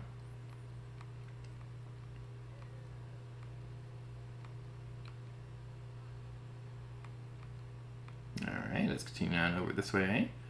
Collect another item box, and it's going to be shiny, and it's mine! We got the thingy, and it's shiny, and it doesn't taste like chocolate, and I'm upset. After that was last lap, almost let go of the button. Okay. It's all good now, it's all fine and dandy, and will be amazing! Can you do a shortcut if you ride the train tracks? I don't know if you can, and I don't want to risk it right now. Alright, let's do that. I think you get a little speed boost if you use an item. Either that or the camera zooms back a little bit. I don't know if the speed is different or anything like that at this point. Jump, jump, jump, jump, jump, jump, jump, jump, jump, jump, jump, jump, jump, jump, jump, jump, jump, jump, jump, jumps, power slide, more jumping, power slide, and throw the bananas! Yay! We did it, we did. Oh yeah, yeah, yeah. Yeah. What's how many I looked on this segment? We have 8 minutes left.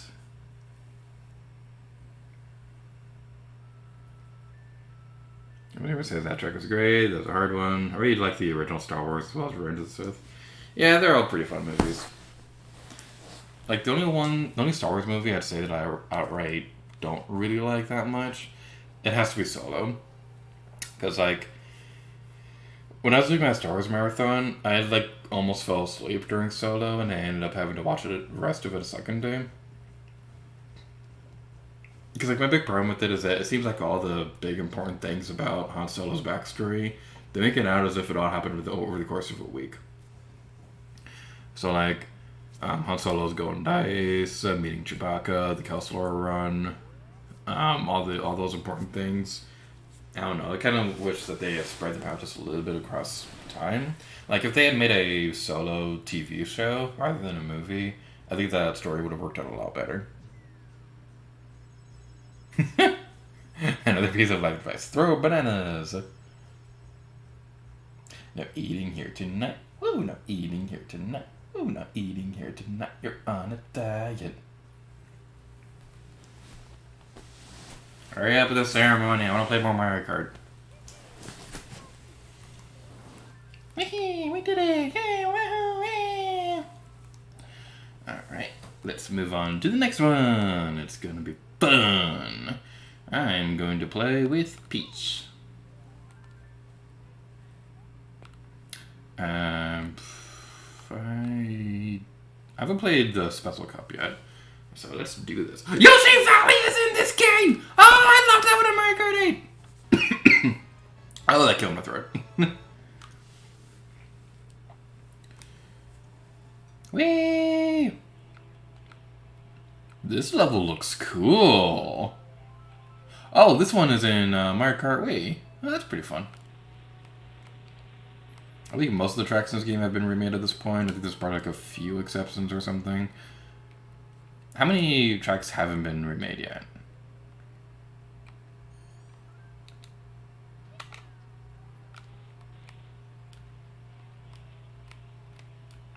Yeah, this is a kind of a hard one to power slide on.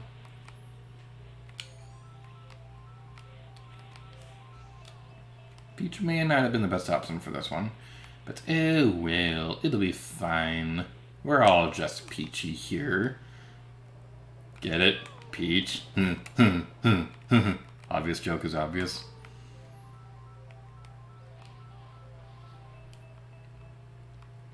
Okay, one thing I'm really appreciating about this game is that even in tracks like this, you don't really get lost in the level design. There's usually something that indicates where you need to go, even if the track isn't that straightforward. That's one thing that I kind of have a problem with Double Dash. Like, specifically, there's one level I don't really care that much for. So, there's this one level where you're like in a downtown area, and it like splits off, and it's really hard to tell which way you're supposed to go. Especially when you're playing on a CRT with 4 people and the screen's really small. So, like, that was the one thing I didn't really care that much for about Mario Kart Double Dash. It's funny because, like, we were supposed to do a Double Dash co-op at PAX, but at the last minute, like, we couldn't do it, so we decided to do Mario Kart Wii instead.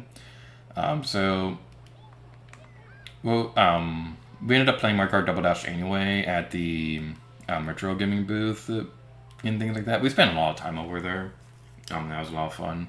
So we did play Mario Kart Double Dash with Ferocious Kitten. That was a lot of fun. I think he also played Persona 5 over there as well. We also played Gravity Rush. I think Rick was a game we played Shadow of the Colossus at one point. So that was pretty fun. I never played the game before, but it looks pretty cool.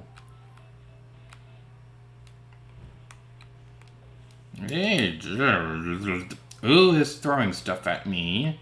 I don't like things being thrown at me. I'd rather be thrown at the things. Huh? What? Okay, let's move onwards. Gonna throw this behind you. Except that didn't work. Whee! That was a neat shortcut. I'm a speedrunner.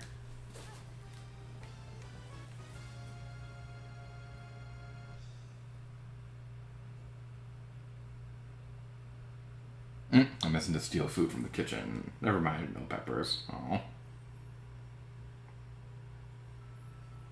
This level was also a good one, but who knows if it is like the game going back to it. Just remember it being first Mario Kart.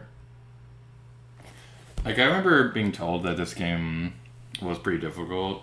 I mean, the controls hadn't aged very well, but I'm having a really fun time with it. It is unfortunate when you go back to something that you enjoyed as a kid, but then you realize it wasn't really that good. So, like, one of the most heartbreaking experiences after moving back here to Florida was trying to go do Steak and Shake. Because I loved Steak and Shake as a kid. I really liked their burgers, and their milkshakes were always great. It was always a fun time whenever we went into town. But then I come here and I eat it on my own. I'm like, oh my goodness, this food is horrible. Like, the service was awful. The service was awful there. They weren't very nice, and the food was not well prepared at all. So, like, if you want an example, so we were falling off bridges. No.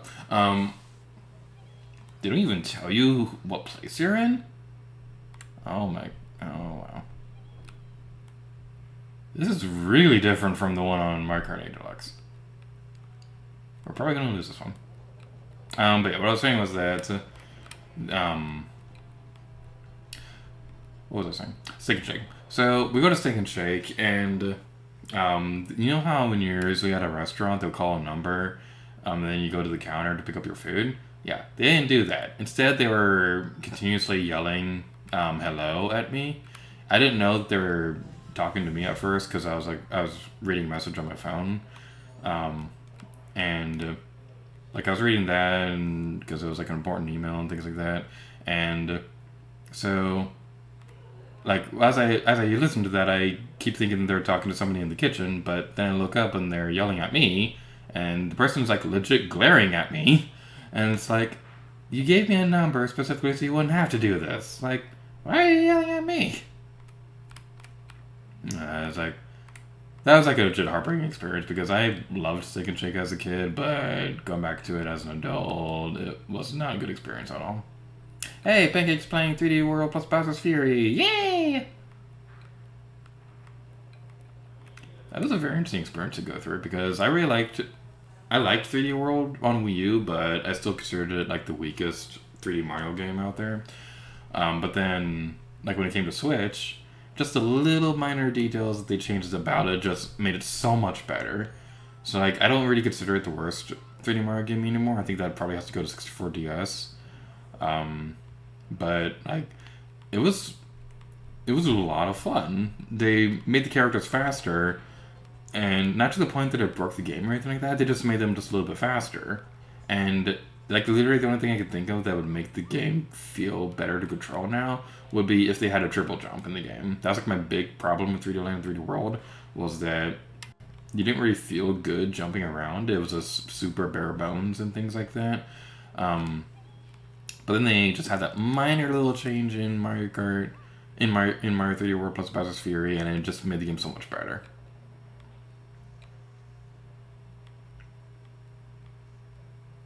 So after this one, we're probably not going to have enough time to finish the last one. Especially since I think the next one is Rainbow Road, so that's like the longest track in the game. 4th place, that's actually not too bad.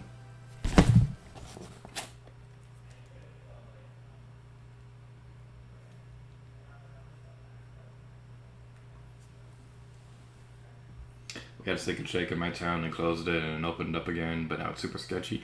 Yeah, that's another thing, is that it doesn't really look like it's a clean restaurant anymore. Like the one that I went to was filthy. Like they weren't cleaning the tables properly, and like there was this. I actually don't want to say that.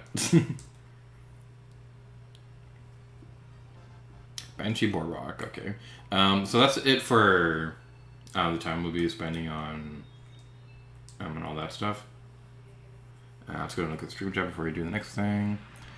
I've been to Stick and Shake in a long time. They used to have them all the time, but there's none close to me anymore. Last time I went was when I visited one traveling to a baseball game in Kansas City. That's pretty fun. The milkshakes were still good. That's the big thing that I cared about, but their burger was, it was gross. Alright, so that was it for Random Number Gaming tonight, but we're going to continue on stream with one more game.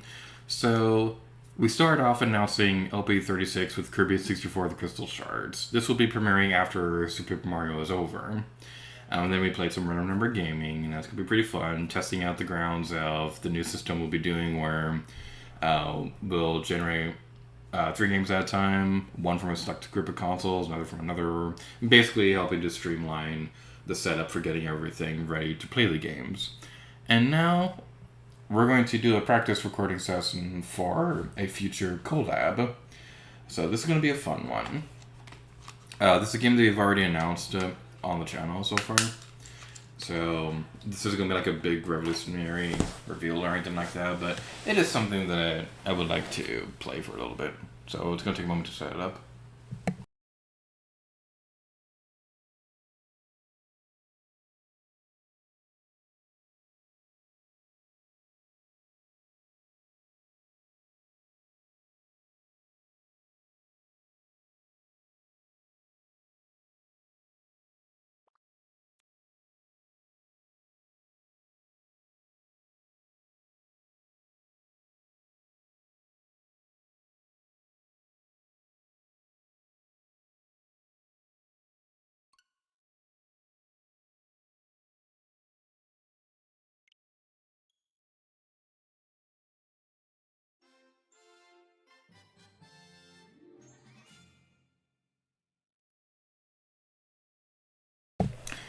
A few months ago on the Collab channel, we announced a couple Versus projects.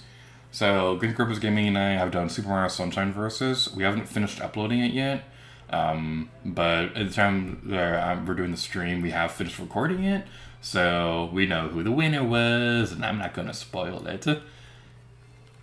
The other one was Super Mario Galaxy Versus with Pancake Armor Man, and that's what we'll be playing tonight. So, this is a project we'll be doing in the future. It's going to premiere in 2022. I don't know for sure yet if it's going to be our next project, though. I don't want to say one way or the other, though, because anything can happen. But this is a project we're going to be doing at some point in the near future. If I had to guess, it'd probably be like after Captain Toad co-star. But we might change our mind and decide to do another project first. Because Peggy and I, we discuss a lot of projects that we want to do at some point. Yeah, that's something.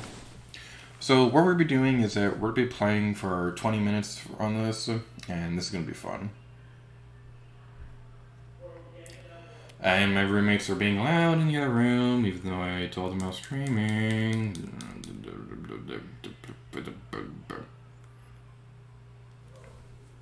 They opened up, but only drew drive-through last I checked, so it's even more sketchy. Yeah. So he's going to announce LP37. Not yet. I have plans for LP37 though. So, yeah, unskippable cutscenes are always the most fun time. So, the thing about the collab channel that some of you may or may not know is that I am cursed with Mario projects. It seems like, with the exception of Luigi's Mansion 2 Dark Moon Versus, I don't want to say the case for Super Mario Sunshine yet. It seems like, with the exception of Luigi's Mansion 2 Dark Moon, I can never win a Mario Versus. Like, the only projects I won in the collab channel were Splatoon, Splatoon 2, Sonic Generations, Luigi's Mansion 2 Dark Moon Versus. That might be it. I think that might be it, actually. So yeah, those are the ones I've ever won. I've never won a Mario Versus, even though I've been in pretty much all of them so far. So, yeah, when it comes to that kind of stuff, it's like the curse of episode 11. It's just going to be something forever, but hopefully this will be the one to break the curse. Toothbrush says can't hear roommates, no worries. I really, really hope he can't hear my roommates because they're being super loud in the other room.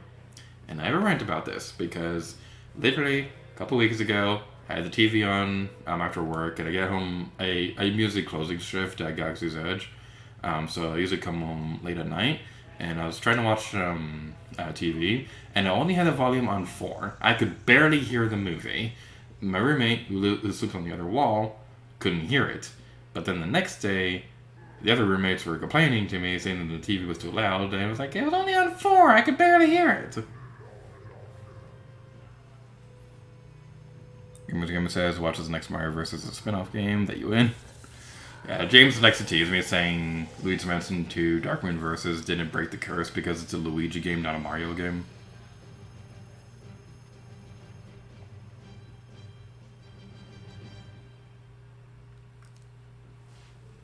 This is one thing that I'll say I'm not a big fan of with the 3D All-Stars port of this game is that because they upscaled the game to HD, but they didn't really clean up the textures or anything like that, it's really easy to tell the more fuzzy side of this game. Like, the Switch has a built-in zoom feature, so you can very clearly tell creepy little Polly Peach right here. It's not that good. Versus game looks pretty great, but of all the games on this one, probably even more so than Mario 64, this is the one that kind of doesn't really transition that well to HD. And I understand that these are all running on emulators and things like that, but it just kind of seems like they could have gone just a little bit more effort into making the game look a little bit better. Just a little bit. Because, like, Mario Sunshine is in widescreen now, but Mario 64 isn't. And, I don't know. It's just 3D All-Stars is a weird compilation. Like, I remember being really excited when it came out, but the thing that really bothers me about this is that it's only the games and some of the songs. They don't have any history documentaries or anything like that. And they weren't remade or anything like that. It's something I'm not a big fan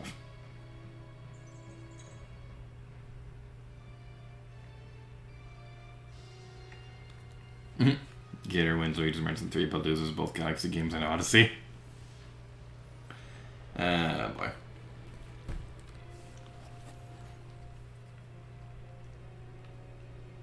Mario Odyssey Versus is a fun story that we'll share another time. But, anywho. So, yeah. I was gonna say something and then I forgot. Yeah, I'm forgetful.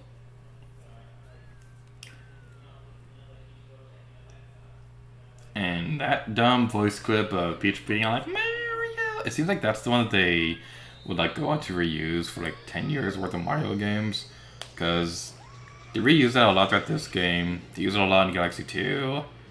I think 3D Land 3D World as well. They used it in some of the 2D games too. Like, I think Odyssey probably was, like, honestly the first mainline Mario game in a long time that didn't use that voice clip. So yeah, I have a lot of confidence that I can do well during Galaxy Versus, but at the same time, I'm also pretty intimidated by it because I thought I was going to do well in Sonic Forces, and then nope.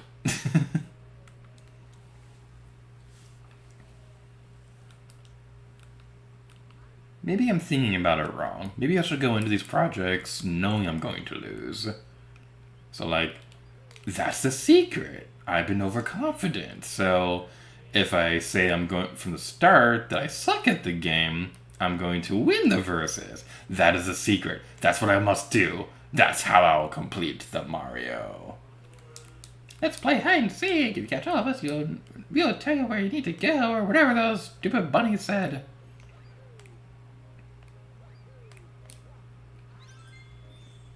So Mario Galaxy probably has like a few changes to the in the 3D All Stars port because originally on the Wii version you can only do the spin attack and things like that by shaking the controller, but that's not really the case anymore with this version because you can also, after you get the ability to do it, you can press the X button to spin as well.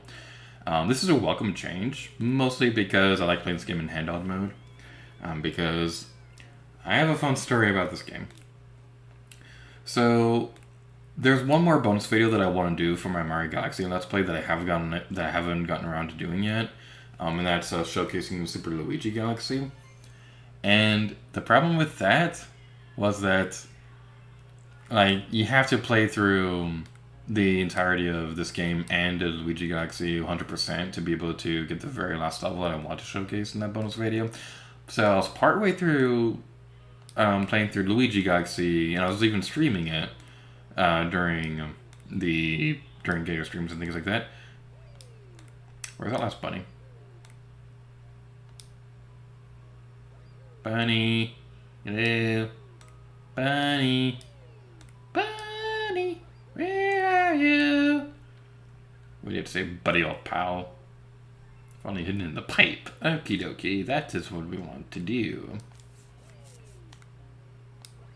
So yeah, I was partway through doing that, but then they announced the 3D All-Stars port of Galaxy. So then I played through the entire game again on here, and then it's a matter of playing through the game for another time for Luigi Galaxy. So that's something that I'm hoping we can do with the Versus. Like, I don't want to spoil too much of what we have planned for that, but there's going to be a couple unique things about the Versus compared to usual playthroughs of this game. Well, you got all of us, maybe you can help Mama!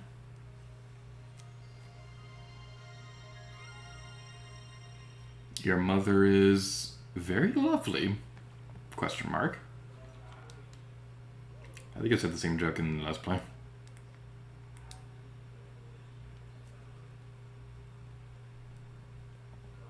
Hey, your mother is very lovely. How you doing? I've been watching you from here. This place is called the Gateway to the Starry Sky. My name is the Magical Space Waifu. I watch over and protect the cosmos.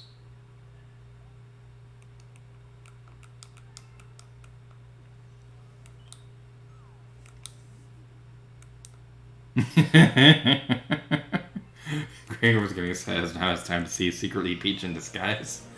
Oh yeah, that's still one of my favorite stories because, like, one of the first times that Green Grouper's Gaming and I co-commentated was towards the end of Super Mario Galaxy 2.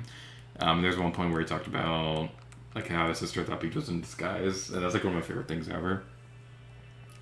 There's Brexton says, Star Lady, use reverse psychology on the game, so win, yeah. Yeah, I'm not a big fan of the full screen in Sunshine, admittedly, because... Okay, it's a very silly reason why. Because they updated the game for widescreen, but they didn't really upgrade the game itself to be able to work with that. The game was made with a 4:3 aspect ratio rather than 16:9, which means that there are certain points in the game where you can see unloaded parts on the sides, or trying to see things that they thought they could hide by not having a wider aspect ratio. And the biggest example of this is when you're inside one of the houses in Aladafino. If you move at a certain angle and then you move off to the side, you can see the Aladafino below you, because how the doors work in that game is that all the stuff when you go inside of a door, it loads up something really high up in the level and it teleports you up there. So it doesn't have to model interior to the buildings and things like that, because it takes a lot more memory than just teleporting you upwards. So, like, that's not fun. It is pretty cool because you get to see a bit more of the technical aspects of the game, but it's also like a big complaint I have with Luigi's Mansion on 3DS as well, because that's also an issue there, because the aspect ratio was changed in the 3DS version, but they didn't change the game itself to accommodate this. That's kind of the reason why I like that 64 wasn't changed to widescreen, because this would be a much bigger issue on that version. But at the same time, it kind of seems like they could have gone through the effort to make sure it's not an issue at all. But now we got a key. Where's the key? Where's the key? Where's the beautiful key? It is shiny and amazing, and it tastes like pizza. Thanks! Would you mind rescuing my buddy in the base up there too? A transformer to Slink Star. Just jump in me after I transform! Luma sacrifice! Whee! I've missed Luma sacrifice. So now we can go over here. We can spin you right round, Goomba, right round. Oh, we didn't get to squish you. We gotta pick up the key, and now we move onwards. That's a Pixar movie that I still haven't seen yet. I'm getting slow in my Pixar movie watching, because, like, I used to watch Pixar movies so close to when they released, but lately I've been getting a little bit slow with that. Because I still haven't seen Onwards, I still haven't seen Incredibles 2, I haven't seen Luca yet. Is there anything else I'm missing? That might be it. I don't know. I guess I kind of got a little bit burned out from Toy Story 4. Because Toy Story is one of my favorite movies of all time. Like, Toy Story 2 is my favorite movie of all time. But I didn't really like Toy Story 4 that much, so... I don't know. Like, the movie itself was fine and all. It's just that I thought the story just was very unnecessary and kind of ruined a lot of things. Like, I'm not one of those people who think that one okay or bad movie can ruin a whole franchise and things like that, but one of the bigger things with Toy Story is that one of the defining traits of a toy is that they exist to bring joy to children. But okay, I don't want to spoil Toy Story 4, but the non-spoil version of my thoughts on that is that they kind of go against this line of thought. And the payoff for that plot point wasn't really satisfying at all. So, like, the way I see it, Toy Story 3 is the definitive end of the series, and Toy Story 4 is more like a post-credits scene that was stretched into its own movie.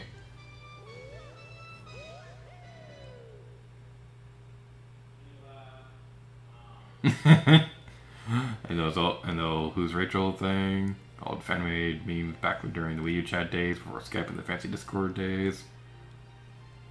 Which one would you never eat again? Eggnog or pizza? For me, it would be eggnog. That really, really depends on my mood right now. Like, honestly, today, I could go for both. Oh, you asked which one to give up. Oh, that's really difficult. I don't want to give up either of them, but if I have to, I'd go with eggnog. No, pizza. No, eggnog. No, pizza. No, eggnog. No. I don't want to give up either of them. They're all mine. Nobody else can have them. If I have to give up one, I'd have to say eggnog. Because I love eggnog and all, but I don't think I could ever give up pizza. I'm sorry, I just love pizza. The bacon is lit again. It shines weakly. Maybe only as bright as a class 6 star, but at least the poor humans will survive now. Oh, thank you for saving the Grand Star. These star people are my family. They mean so much to me. Welcome to the Comet Observatory. It's my home and also home to the llamas. You see, we travel the starry skies. We pass by this area once every 100 years. But I look incredible for my age. Eggnog pizza. Yes! I've not seen Luca, the Raya movie. Raya is a Disney movie. That's not Pixar. Oh, you already said that. Never mind. Read the stream chat before you say things, Gator. Yeah, like, going back to one of the earlier things he said, I remember those days of doing post commentary through the Wii U chat. Like, basically what we did was that I had my microphone on with the Wii U chat with the Wii U gamepad next to the screen. We'd use the Wii U chat because we didn't use Skype or Discord and then we started using Skype, which kind of made it a pain to edit and things like that, but it was better audio quality than using Wii U chat. And it took a while, but we eventually moved over to Discord. Like, I don't really have a desire to try using Skype ever again, because like most of my business stuff outside of Galaxy's Edge is done through Discord now. So yay, that's a fun time. So we'll probably have enough time for one more level. What time are we at now?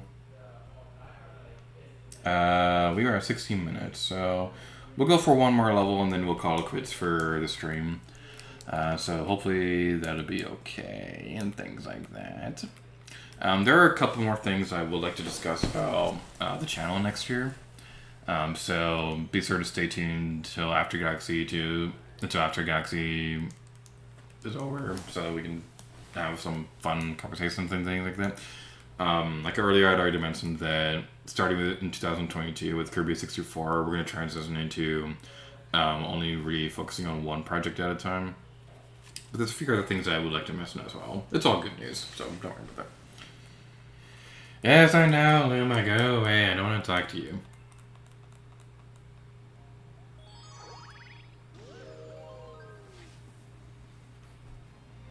Has anybody seen Encanto yet? Because like everybody I work with has seen it already, and I haven't seen it, but it looks so good. Dino Piranha.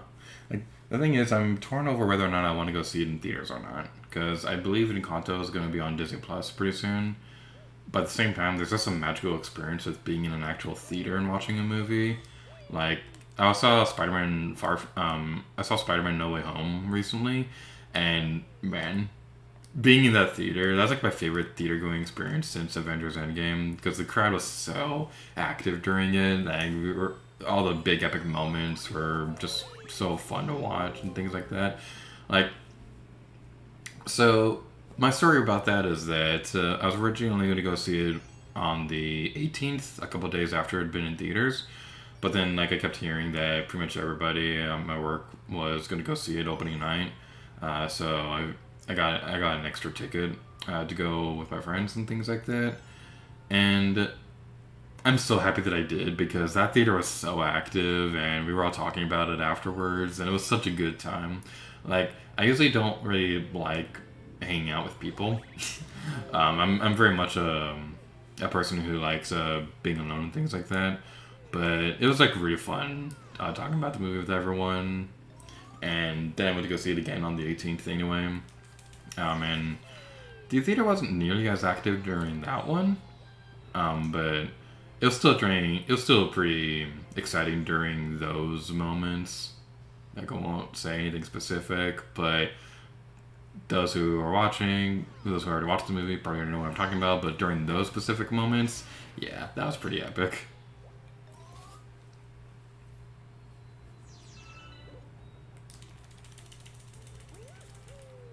So one thing with the spin in this game is that I remember during my Galaxy Let's Plays, when I did Galaxy 2, when I did Mario Galaxy 1 and 2, was that I remember trying my best to only shake with a nunchuck, because when you take the controller with the cursor on screen, it'd go all crazy like this.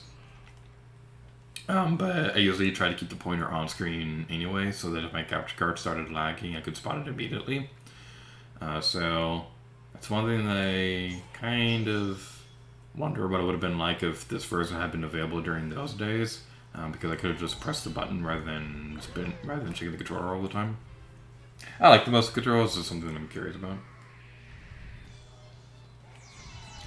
Alright, Dino Piranha, time to die a very quick and painful death. Ooh, it's texting me while making videos.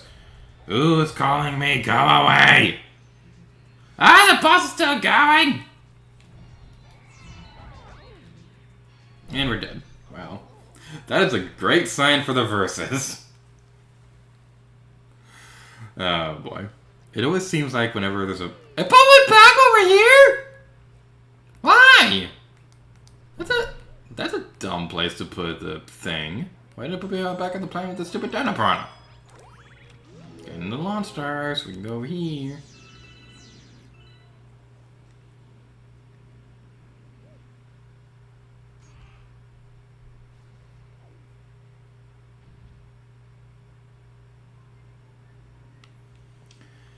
Let's try this again. Dino Flower, yay! No Way Home was a blast. I've not seen a film since Endgame when people cheered. Yeah, like people legit cheered during No Way Home, and that was such a great time. They didn't really do that when we saw Shang-Chi together. And my theater was pretty much empty when I was watching Rise of Skywalker in theater. Like, there were these two guys who were, like, completely quiet the entire time. And then afterwards, like, I could already hear them complaining about things in the movie. And I was like... And when that happened, I was like, oh, this is not a good sign. This Last Jedi all over again. Nah, boy.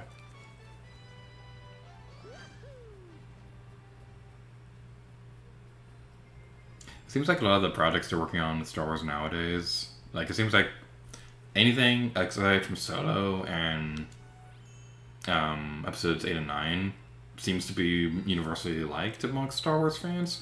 Like, even with Force Awakens, like, one of my friends who's a bigger Star Wars fan than I am, like he's a big Star Wars fan and things like that, but he admits that even if he didn't really like Force Awakens, he acknowledged that it was a good movie, even if he didn't think it was a good Star Wars movie, which I can totally see the mindset behind that. But when you have things like Mandalorian, that's like universally loved and things like that, it's all pretty fun.